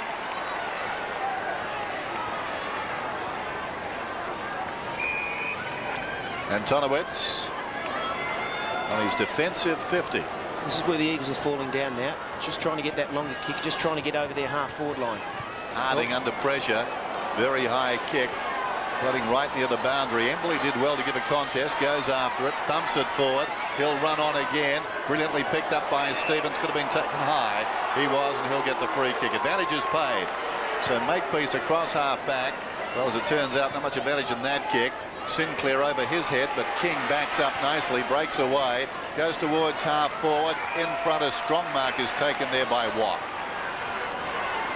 Watt about 70 metres from goal. High ball, plenty of Eagles at the drop. Williams came hard, a double fist towards the boundary, close to the line, and two players slide across with the footy. Harding there, both of them actually. A brace of Hardings and a boundary throw in. If you're going to be a defender, there's no better example than what you saw there from young Andrew Williams. Abraham goes long down towards full forward. Almost a clever mark. Pickett knocked it back towards the middle, but he had no support. Wirapunda, he's in rare form already, looks terrific. Banfield swings it out wide, and the clever mark is taken out there by Antonowitz. He's mobile. Yeah, he looked good there. He's got to move around because McKernan certainly has beaten him in the centre of the ground of those duels. There goes the kick from Fletcher down towards half forward. Matera, little shimmy close to the boundary line, pulls it around the corner. Wilson left it behind. Plenty of Kangaroos back there. King to Colbert. Short one is on McCartney. Down low, controlled it pretty well. Kemp on the outer side steps across the line, and a boundary throw-in. Just going to make a comment about Peter Matera there, whether see him move up onto the ball or perhaps into the back line. He's been very well held by Simpson. Haven't seen too much of him, and he certainly plays a big part in getting the Eagles moving. McKernan with strength knocks it wide. Haynes, Kemp falling to the ground. Morrison gathers the bouncing ball. The kick wanders down towards half forward, not too precise. Getting a fist in there was Archer, and a secondary fist sends the ball towards the boundary line. Chambers keeps it in. Harding in trouble, looks for Chambers. Harding is there. Chambers knocks away. I know it's confusing. Both Hardings in the action.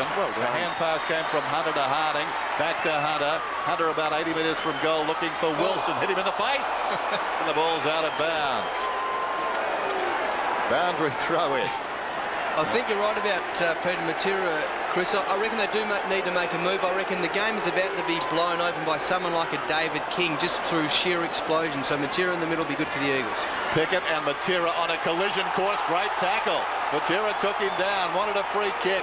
Speaks to the umpire. Nothing doing. It's out of bounds in the pocket and will be thrown in. And that would be like a bag of wrought iron coming at you. And Matera did brilliantly. I remember you made the point, Chris, last year at the, where was it, SCG? Oh, yeah, I was just going to say, and I've been the recipient of one of them, and boy, he hurts. Knocked down by McKernan. running into a dead end. I think it was King, and then it's Colbert, and he's going to get a free kick for being taken high. He was a bit lucky.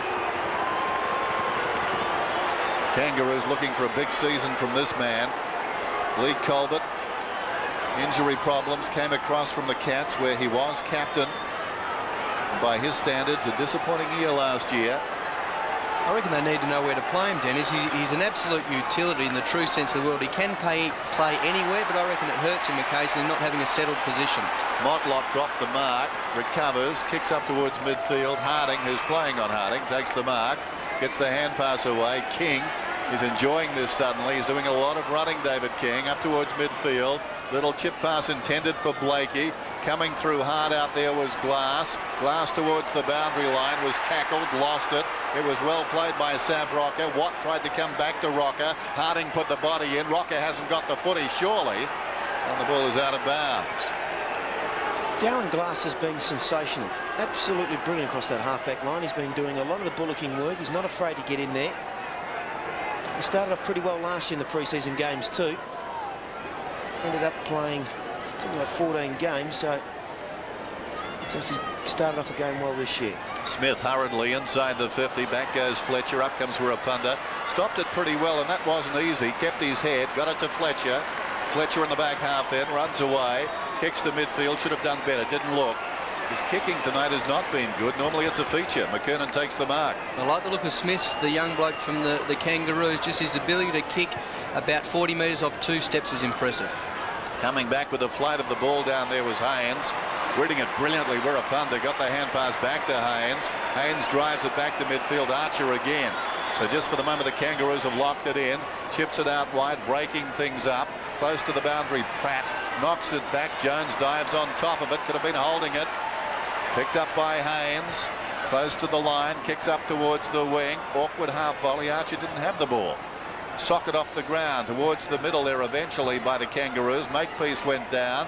In comes King. He's the meat and the sandwich there. Harding and Hum. And we'll have a bounce. You kind of just get the feeling the boys are a little bit tired going into this third quarter. They've been going hammer and tong, and the skills are just dropping off a little bit. The ball's on the ground quite a bit. You don't expect it to be wet either, do you? No, not really. Ball inside the 50 for the Kangaroos. Here's a chance, swooping onto it, Pickett. Open goal beckons, he goes in, and I think he may have missed, has he, or has he not? He's missed. It happened quickly, but he missed to the right. Well, you're exactly right about not expecting it to rain, Dennis. At 5 o'clock this afternoon, I was down the beach having a lovely swim, so conditions have certainly changed in that time. It's still pretty warm, but that drizzling rain is continuing to fall. Wirrapunda. Dean Kemp coming off, and Kerr coming back on, and greeted by an Anthony Stevens side bump. Not a good kick from Wirrapunda. It falls in short. Jess Sinclair just finding his way in this team, surrounded by some of the biggest names in football. He'll be a valuable player for them. King working hard now. Abraham put it on the ground, goes after it again. Comes across to Sinclair. Sinclair's kick is very high. Go after that. Missed by Williams. Trying to burrow through as Abraham went to ground. Glass gets a hand pass out to Morrison. Morrison had the hand pass stifled initially. Harvey did the good work. Morrison goes back and finds it and kicks it out of bounds. Hasn't been a bad matchup in a performance there by Callum Chambers and Jess Sinclair. They're both playing on each other. They've both had quite a few possessions.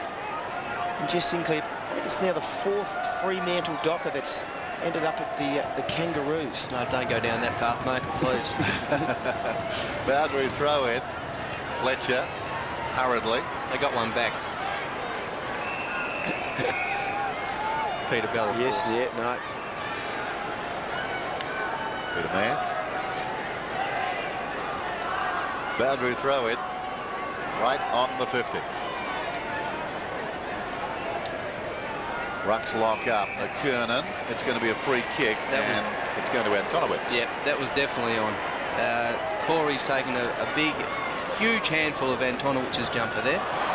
Well, he's got the footy now. Huge handful of the footy. McKernan goes down towards full forward. McIntosh gets back. And speaking of Peter Bell, he got one of the great shirt fronts of all time last week, and I mean all time, in a practice match when the Dockers played amongst themselves. This is Haynes. Haynes across towards the middle, taken by Glass. With composure, runs away, kicks down towards half forward. How will it bounce? Obligingly for Archer, who proceeded then to have it bounce off his chest. Knocks it across towards Stevens. Charging into him was Hunter. Bouncing off Archer was Stevens. Throws it on the boot. Pickett with courage. Did it go? 10. Play-on's the call. Could have almost been holding it. Archer tries to knock it through the pack. Stevens goes to ground under a tackle. It spills to Archer. Archer kicks it. And it finds a teammate in Pratt. Good endeavour by both sides then. Pratt kicks it up towards the wing. Fisted away by Williams from Abraham. Out wide. Hump comes across. Missed Abraham. Abraham goes after Williams, and Williams knocks the ball across the line. Did you happen to see that shirt front last week, either of you? Practice match? No, I can't say I did, Dennis. Okay. We're taking your word for it. They were topping up with a couple of Claremont players to make up the numbers, and a young fella just been on the ground 2 minutes, and it is the best shirt front I have seen in the last 5 years. Well, that's how to make a name for yourself. He's got his, well, he hasn't got his name on TV, but certainly the incident. Well, the franchise was lying on the ground for a long time. Meantime, here's Pickett. He's across half back. Kicks it up towards the wing. Over the top, Blakey. It stays in. Stevens smothered off the boot, goes after it again. Simpson wanted his left side, which took too much time. Pickett, Matera, brilliantly done. Kept working at them. It was terrific, but eventually they scramble it forward to the Kangaroos, and Blakey gets it to Rocker. So they persevere, as Matera did on the outer side, but it's the Kangaroos now with a chance to get a goal and Sav to get his second. And so far, all solitary goal kickers in this game. Just a great smother there by Peter Matera, but not only that, it's just the follow-up. It didn't result. I mean, it was 4-on-1. He had no hope, but just a great work ethic from the champion. Sav Rocker from the Peter Simic pocket. He kicks from about 40, and he's got it. So he's got 2. Well, he's certainly been handy, the big fella. And as you mentioned, probably just the perseverance there from the Kangaroos has resulted in a goal. You can't take anything away from the pressure that was applied by the Eagles. But in the end, just a little bit of experience. There's John Blakey, over 300 games. And of course, Big Sav, who, as we mentioned, 7 kilos lighter. Seems to be that little bit rejuvenated. And he's definitely out to prove a point this year. Dennis Cometti, Chris Mainwaring and Ben Allen at Subiaco Oval getting a pleasant surprise. Good game of footy, tight game of footy as Stevens knocks it down towards half forward for the Kangaroos. But you get the feeling the Kangaroos are making their move now. King down towards the pocket. Wirapunda left it behind. McIntosh did well, but he was in no position to go and get the footy. And Watt kicks a goal. Or is it Rocker? It's Rocker. Just that little bit of a touch of a run on now, and it's a real dangerous situation for the Eagles. They've really got to stop that. And it's out of the centre where most of the damage is being done, isn't it? Well, Maney, I don't know if you noticed then, but if you have a look at the centre bounce, ruckman for West Coast, it's actually Trent Carroll. Antonowitz has come off the ground. They've gone into the game without Gardner, without Turnbull. Cox has come off injured, so the game, I reckon, is poised just to be broken up. They've got Watt in there. It was a great follow-up and a great goal. So the biggest margin in the game so far, it's out to 13 points. And Carroll goes up and actually wins it down. Stevens tracking it back towards half-back. Big scramble, picked up by Fletcher. The Eagles could do with the next goal. Going back with great courage down there was Colbert. Finds it on the ground, heads for the boundary line. This is close to the boundary, it's a cross. One Eagle was trying to keep it in, the other was appealing for deliberate. So we've got a boundary throw in the pocket. Carroll did well last time at the centre throw-up. This time it's Hunter who'll compete. And McKernan is hanging back as well with Carroll. In front is Watt, controls it down brilliantly. Archer's got it. Close to the boundary line, Harvey. Banfield gets the hand pass away, but there's going to be a free kick. Holding on, and it's going to the Kangaroos. I suppose if we talk about the centre circle, it's hard to get a line on it simply because of the mismatch tonight in the ruck itself, Ben. Yeah, McKernan's been pretty good. I think he's been the dominant ruckman in there and used his experience to gain that advantage of getting into the other ruckman space. Of course, Gardner and Turnbull not rucking for the West Coast Eagles tonight. They've gone with Cox, who's come off injured. That would tell us more about the centre circle, obviously. Abraham played it brilliantly to McKernan from 60. Down towards full forward. In front was Smith over the top. Wirapunda. Smith battles on. Wirapunda gets him. A chance for Glass. Played it well. Knocked it across to McIntosh. Still Smith battles on. Look at him go, the youngster. The number 6 draft pick last year. Worked his heart out there for little or no return. It came eventually to Harding, who clears the zone. McKernan missed it. Stevens waiting behind, and some of the big name players now getting busy for the Kangaroos. McKernan's got it. 60 metres from goal. Some of the lesser lights meeting the challenge for the West Coast Eagles. Kerr did brilliantly. Motlop goes with the outside of the boot. It's missed down there by Carroll. Tackled by Smith, forced the error. Picked up by Severio Rocker. Thought about his fourth. Goes to Abraham in the pocket. Comes back into his right boot. This is a magnificent effort. Wonderful snapshot, Winston Abraham. Mid-season form. Well, take your head off both players on both sides there. We saw young Daniel Kerr in his first game put a great smother on, but the ball's managed to stay inside the 50-metre zone, and it's ended up with a man who has got to be one of the best polishers in the game. Sav Rocker, who's done very well so far tonight. And, of course, Winston Oman, who's very good at that evasive skills and loves just coming around on that sweeping right foot of his. Winston Abraham gets his second goal. It's the 9th for the Kangaroos. They led it 9-5 to 5-10 now. Abraham, 27 goals last season compared to 37 in 99. He'd like to get back to that form. This is Banfield. The cross half-back taken high. Advantage paid. The hand pass, though, too slippery. Good umpiring. It came from Williams to Matera. He couldn't control it, and the umpire decided that was no advantage. He's bringing it back to Banfield, and that was, I think, right at the tolerance level for advantage. As Banfield kicks it down towards half forward. Big packer. Simpson roving the pack, throws it on the boot. Motlop. He's a classic customer, Motlop. 30 seconds to go in the term. He drifts in and takes the mark. So the Kangaroos will need to motor forward if they're to get a score before three-quarter time.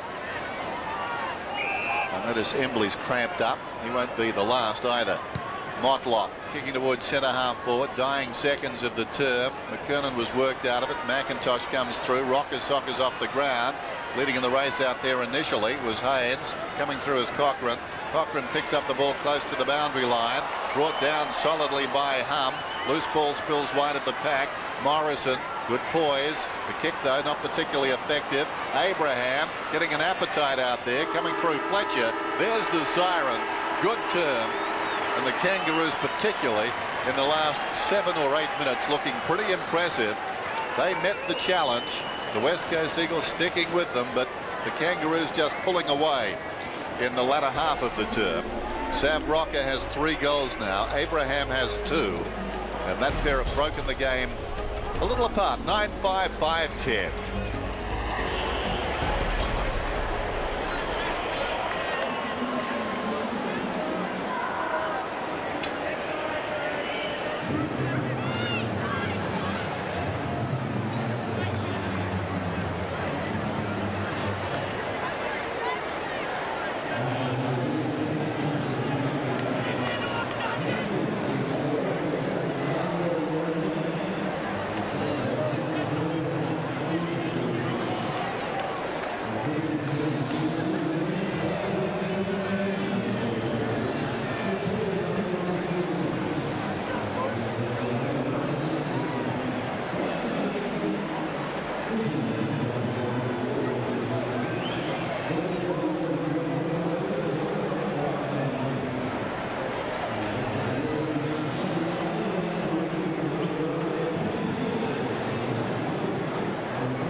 Three-quarter time at Subi, the Kangaroos lead 9-5-59 to 5-10-40. So after they trailed by a point at half-time, they've skipped away to lead by 19, and instrumental in that Sam Rocker's 3 goals and Winston Abraham's 2.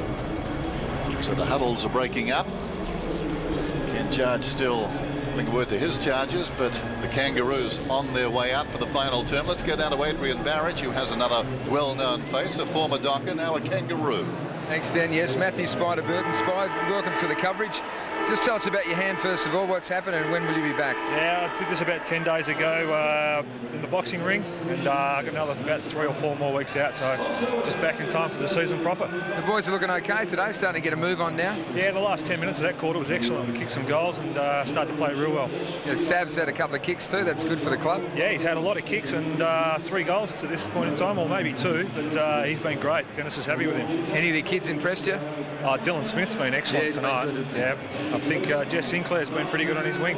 Righto, Spide, before you go home, there's a big day tomorrow for the Kangaroo fans in Perth. Tell us a bit about it. Yep, at Langley Park, and the boys said to start at the west end of Langley Park. Adam Lang, David King and Winston Abraham are going to be there from 11 o'clock for a couple of hours. 11.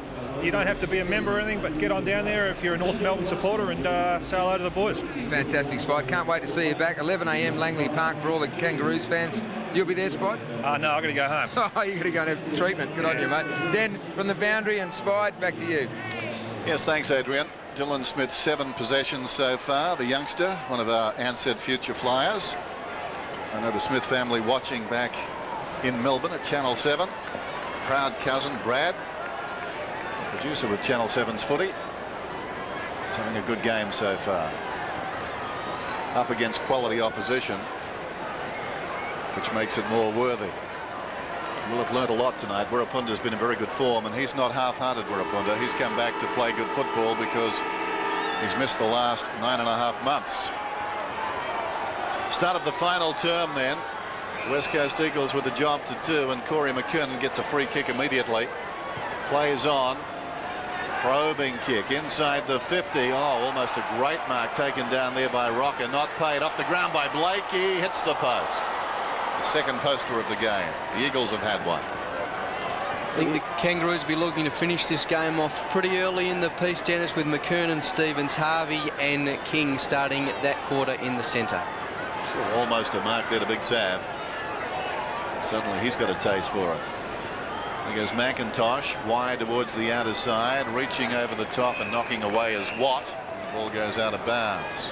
The Eagles made a couple of changes there at 3/4 time. Probably one of their better players into Chad Fletcher is finding himself on the bench. So Ken Judge just rotating, and Andrew Embley, who's sort of been playing as one of their tall forwards. So the Eagles could struggle up forward in this quarter. Off the boot of Harvey, out of bounds on the full. Important season for David Antonowitz too. Came across as an early draft pick. Completed his studies here in Western Australia. That's how young he was. Could be make or break, I would say, Dennis. Yeah, so you'd like to see him do well, wouldn't you? I don't reckon he would have expected to do so much ruck work tonight, Dennis. I know they came in a little bit light on with only Dean Cox as a recognised ruckman, but he spent a fair bit of time in a position where he's not really accustomed, I reckon.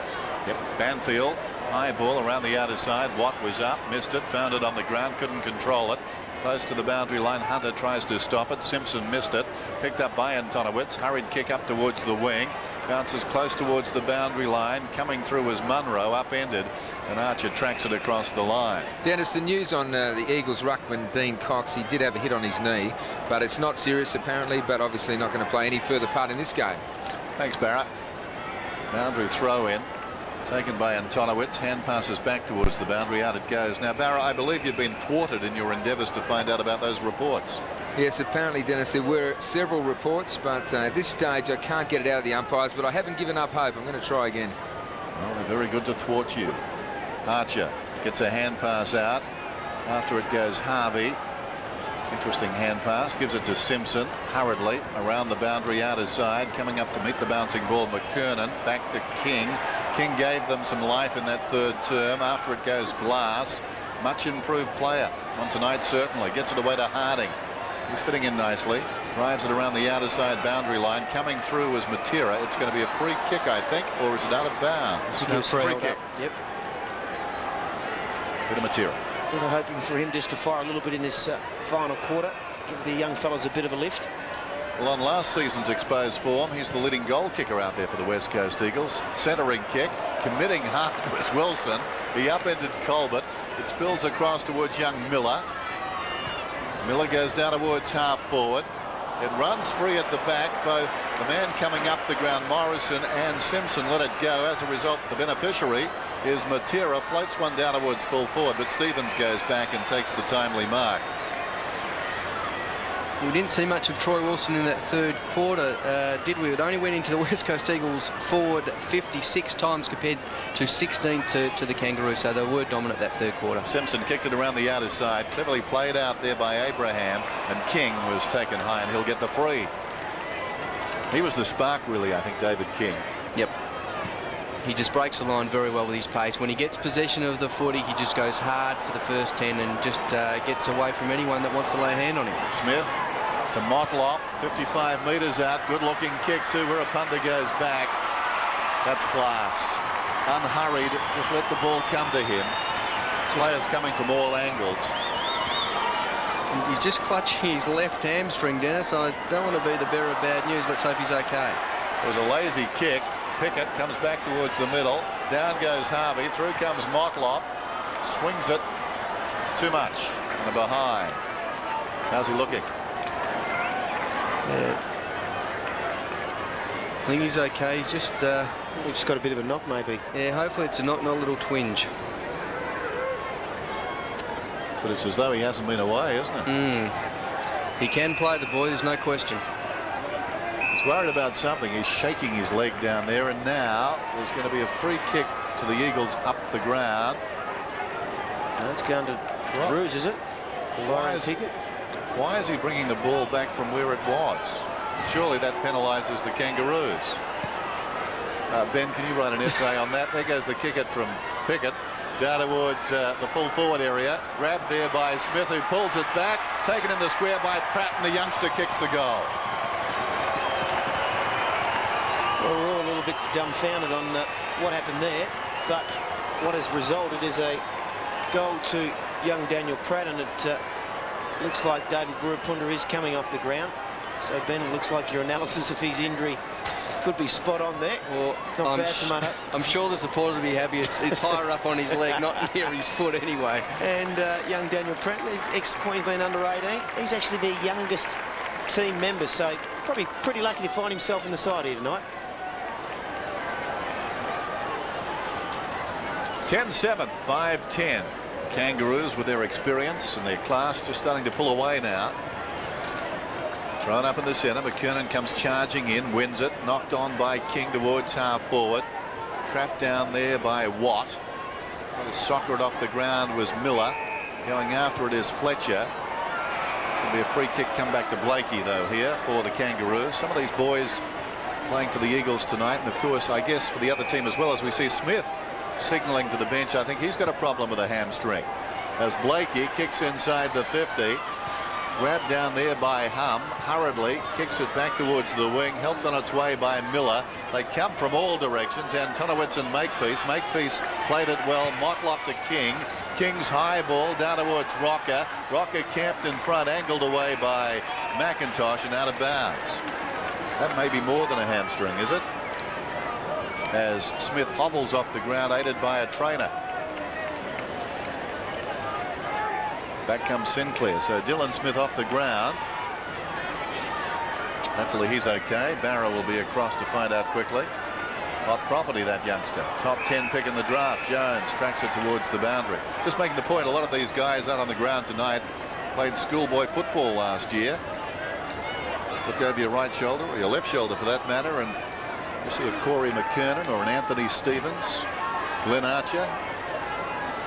It's amazing. Daniel Kerr's played the total of 2 under-18 games or Colts games. It's just an amazing stat, but that's just the nature of the competition as we see it. Yep. Well, one of the things the Eagles will be looking at is just really to see how their players finish off. Many times last year they just allowed games just to completely get away from them, and I'm sure tonight probably pretty hard for them to get back into this game, but the coaching staff will be just looking to see whether these boys have a bit of toughness in them, a bit of discipline in them. And speaking of young Daniel Kerr,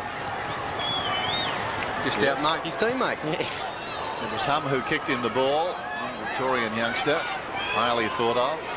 This is King again, liked his game. Talk about the youngsters, but he's a key ingredient in this Kangaroo lineup. Down goes Kerr, very much the meat in the sandwich. And of course, David King flirted with the idea of coming to Western Australia. The Dockers courted him, but he stayed with the Kangaroos. Kerr outmarking Morrison. Blakey gets it from McKernan, but misses to the right-hand side. Could have been pretty punishing that, couldn't it, eh? As we talked about before, getting on the defensive side of your opponent.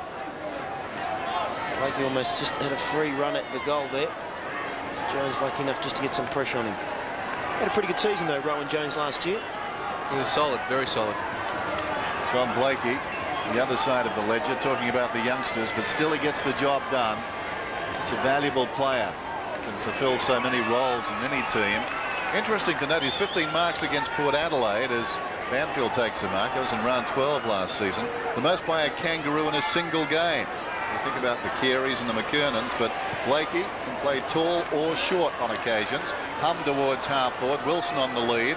Colbert gets the hand pass away. This is Sinclair, swings it out wide, 2-on-1. McCartney takes the mark. How will Carroll play it? Well, he had no option, couldn't do much. Makepeace released around the outer side. Carroll chases earnestly. The kick down towards half forward. Motlop almost, he'll get a free. Quality young player, Shannon Motlop. Developing all the time. Had some wonderful moments last year. McLaren on his chest.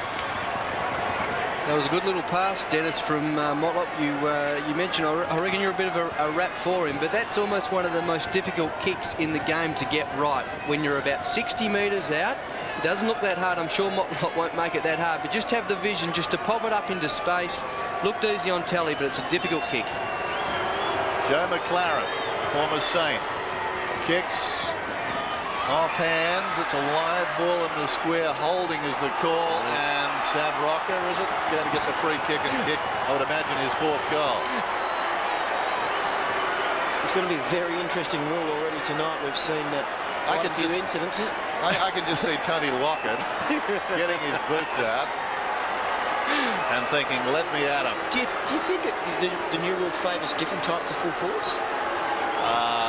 No, I think it favours them all, some more than others, as Rocker comes in and kicks the goal. And probably with the passing of time even more so, because I think fullbacks then will be very loath to make body contact. I suppose then the fullbacks will be relying a lot on their players to actually push back to sort of fill those gaps, especially a fast leading full forward, because many of them have often been tugged. You weren't happy with that? I'm not quite sure where that one came from. Rocker's kicked 4 goals tonight. He's been solid, but I reckon McIntosh has been the West Coast Eagles' best player.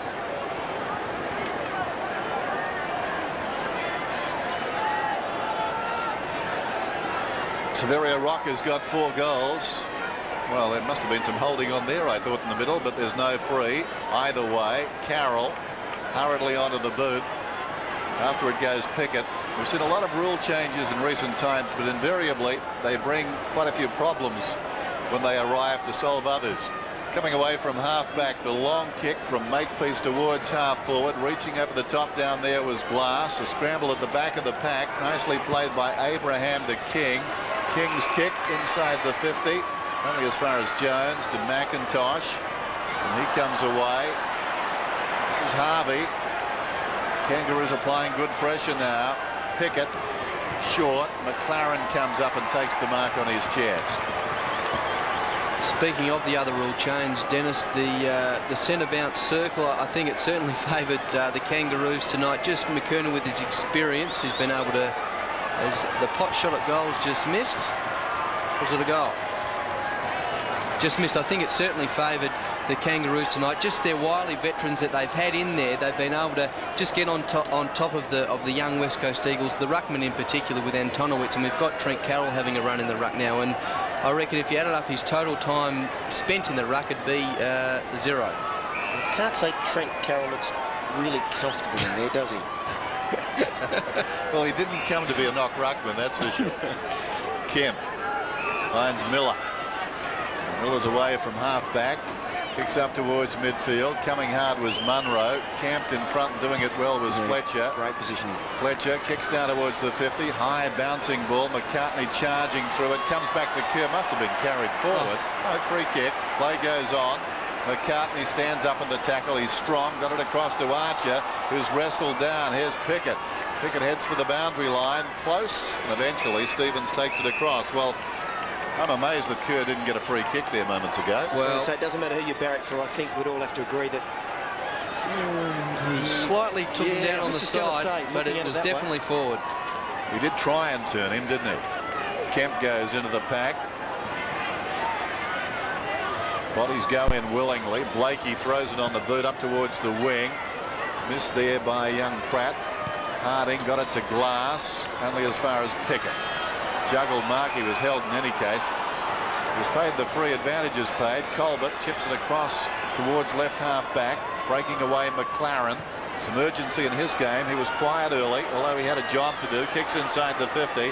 McIntosh tries to punch it away. Glass did well in a tight situation. Antonowitz got it from Kerr. Kicks through midfield. In from the side is Watt. Makepeace a half chance. Crawls after the footy. Eventually it's picked up by Colbert. Tries to get past Banfield. Didn't succeed. Socket off the ground by Pickett. It goes out towards Abraham. Missed him.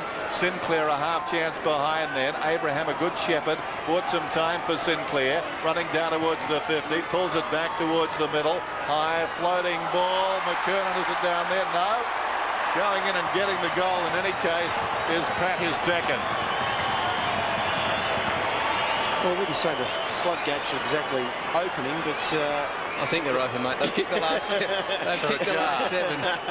Okay, I didn't want to hit it too hard. Okay, all right. It was a great kick from Sinclair. Just kicked it to the dangerous side. He just had to have the right amount of weight with that ball. Just allowed young Pratt, I think it was, to you know, just get on the dangerous side there and beautifully execute a kick from Sinclair.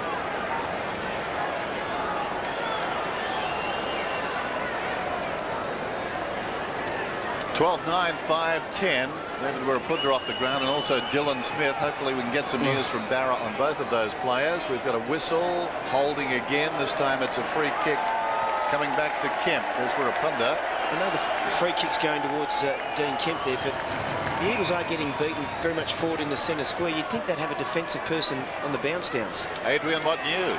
Dennis, David Wirrapunta is fine, just a no-risk policy with him. And Dylan Smith, he has strained a hamstring, his left one. Bit of bad luck for the young boy. Rotten luck. Morrison throws it on the boot.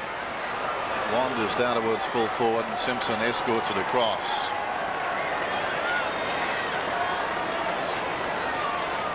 It's not a sellout by any stretch of the imagination tonight, but this crowd is built up during the course of the game. A late arriving crowd. There's Sinclair, possibly 12,000 or so at the ground as Stevens goes out wide looking for Colbert. He takes it out of bounds. They should have been able to just bring it in that touch easier than the Eagles on their kick-ins have the Roos tonight. Young Dylan Smith looking on now. So he'll miss a couple of weeks. Coming through is Harding. The hurried high ball from behind Morrison, no option. Punches it away from Glenn Archer. Who appeared to be good-natured there. Playful little tap on the back for Morrison. What's the world coming to? Pre-season is just... Here he is again. The game didn't start like that, though, did it? Hey? No. Glenn Archer. What a warrior. So often a barometer for the Kangaroos. He sets this standard. Ball across half forward for the West Coast Eagles at the moment. Kemp sockers off the ground inside the 50. Lucky, but they'll take it. Peter Matera has marked about 35 metres out slight angle and should kick this. You'd have to say Ken Judge would be happy certainly with the first half of the West Coast Eagles.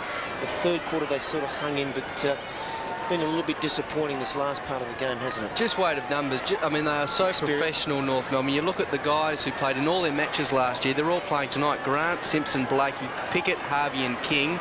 That's a pretty solid group. Peter Matera kicks and kicks well. It's a goal.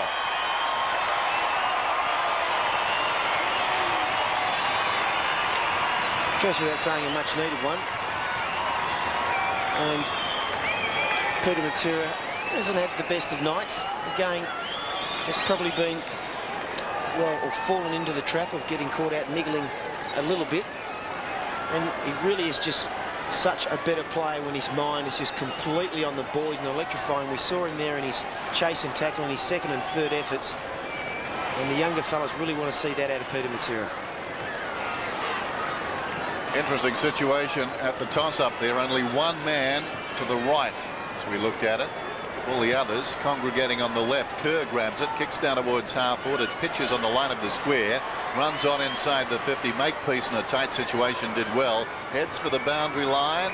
Just had the carry and it trickles across. Well, that's the first time for a while, Dennis, that the West Coast have had a clearance from the centre bounce. Trent Carroll again in there, but Kerr was pretty good effort just to get the ball on his foot pretty quickly and got it out of the centre bounce. And Tonowitz goes after it. Williams off the ground inside the 50. Taken by Pickett. Kicks wide looking for Rawlings, who takes the mark at right half back. Blakey trots on. Gathers the ball 20 metres closer to goal. Runs up towards the wing then, John Blakey. High ball towards half forward. It bounces just wide of Rocker, who was reluctant to come. Leading back in the race is Glass. Somehow got it on the boot. McIntosh, no doubting where he's headed. Out of bounds, it will be a boundary throw. And having sung the praises of the West Coast Eagles and their youngsters tonight, and we thought coming in it might have been Tyson versus McNeely all over again, it's been a pleasant surprise, but it's tough sometimes when you're the Kangaroos to get up for that sort of game, knowing that you're expected to win, should win, and will win. Now there's another free kick, and it's going once more to the Kangaroos down there. Sav Rocker. Not much doubting that, I think. He was the man in front. And I'd suggest, Ben, that's the place to be. Yeah, that was fair enough. I think Ash was a bit wool. He's coming off as well. I reckon he's been pretty good tonight. I know Rocker's going to probably come away with, well, he's lining up for his fifth, I think, but a lot of them have come from free kicks. This will be his third shot of goal from a direct free kick, Rocker.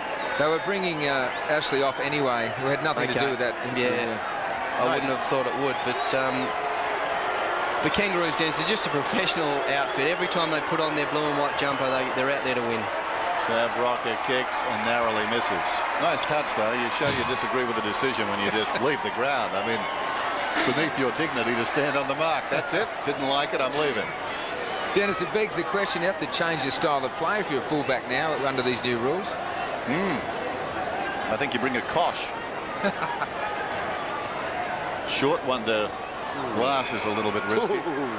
But what about the downside as far as the Kangaroos are concerned, Chris, coming into a game like this, trying to get themselves up when they know, I think, in their heart of hearts what the result will be? Well, yeah, although the one thing, you know, they've always been pretty good pre-season, Dennis. They've always had a pretty good go. I mean, their record speaks for itself. I think they've won 2 premierships and been runner-up 3 times in the last 10 years. And I remember seeing Spider Burton, who we saw earlier on tonight, making the statement that Dennis hates to lose, meaning Denis Pagan, no matter at what time of the year it is. So I think the Kangaroo players come to expect that no matter what time of the year it is, they've got to put in a performance. Well, it's pride in their performance. Yeah. That's what they're great at. Can you imagine asking Glenn Archer to go half-hearted, Dennis, before the game? I don't think they switched on until after half-time, though, did they? No. Short one comes across to McLaren. That free kick was paid against Andrew McCarry, just on the ground. Another player who hasn't played much football. It's almost sometimes you sort of say to the opposition side, well, look, let's see what you've got, and then we'll sort of come in at half-time, assess the situation.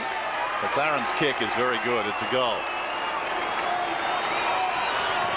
Yeah, sometimes, you know, when your sides are very good, and this is not such an important game, you often sort of try to work out the opposition to see how good they are, see what they've got to offer, and then, you know, they've come back out after half-time, as we said, and really sort of stamp their authority. Sometimes you can fall into a trap because you find it pretty difficult to get back.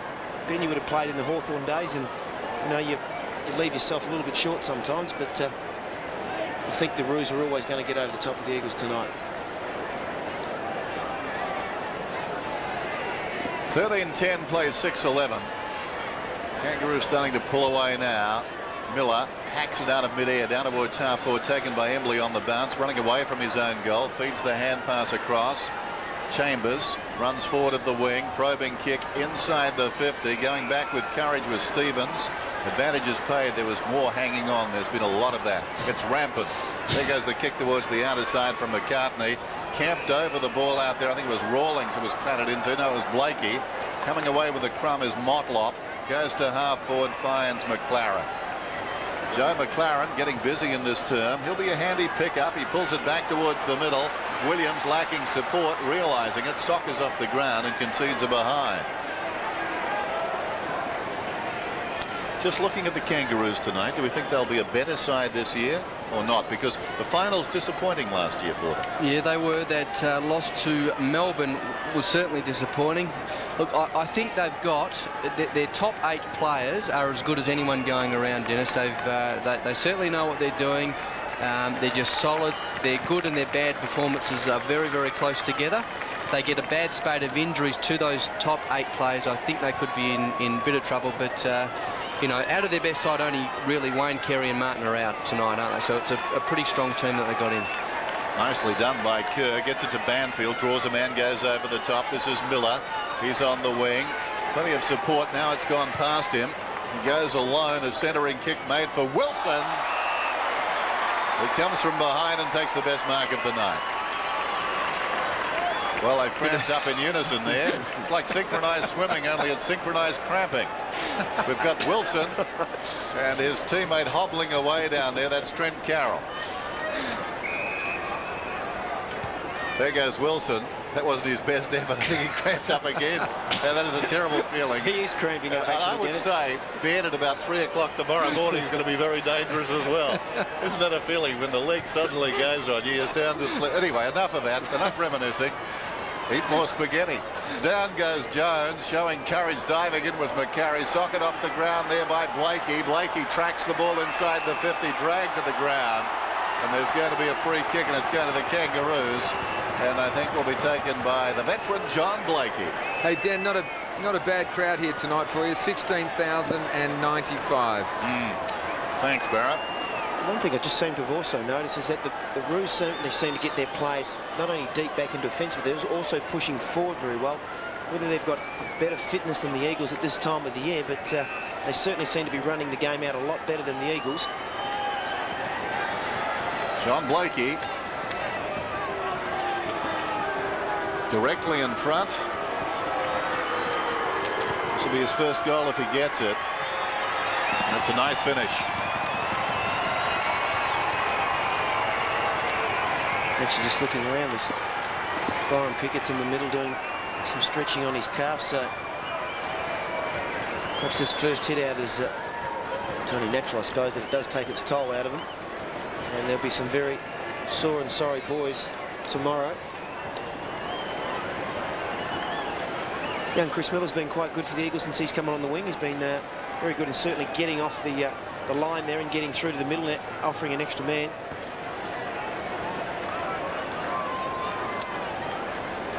So the clock running down. 14-11 plays 6-11. King out of the middle. He was knocked down brilliantly by Watt. Long kick inside the 50. Leading back is Pratt. Can he get his third? He tried to. He missed it. The ball trickles across the line. There's the siren. So the Kangaroos win it, but not without a fight. At halftime, the West Coast Eagles led it by a point. But finally, it's 14-12-96 to 6-11-47. The Kangaroos win it by, 49 points. But I think enough to hearten supporters of both clubs here tonight. I mentioned the goal scorers who were out of the West Coast Eagles team, and there were quite a few missing. I said that Peter Matera was the leading goal scorer on the ground. No Scott Cummings, no Fraser Gehrig, no Philip Matera tonight. Well, of course, Fraser Gehrig is gone for the long term, but Scott Cummings, we spoke with him at halftime, and Philip Matera could be expected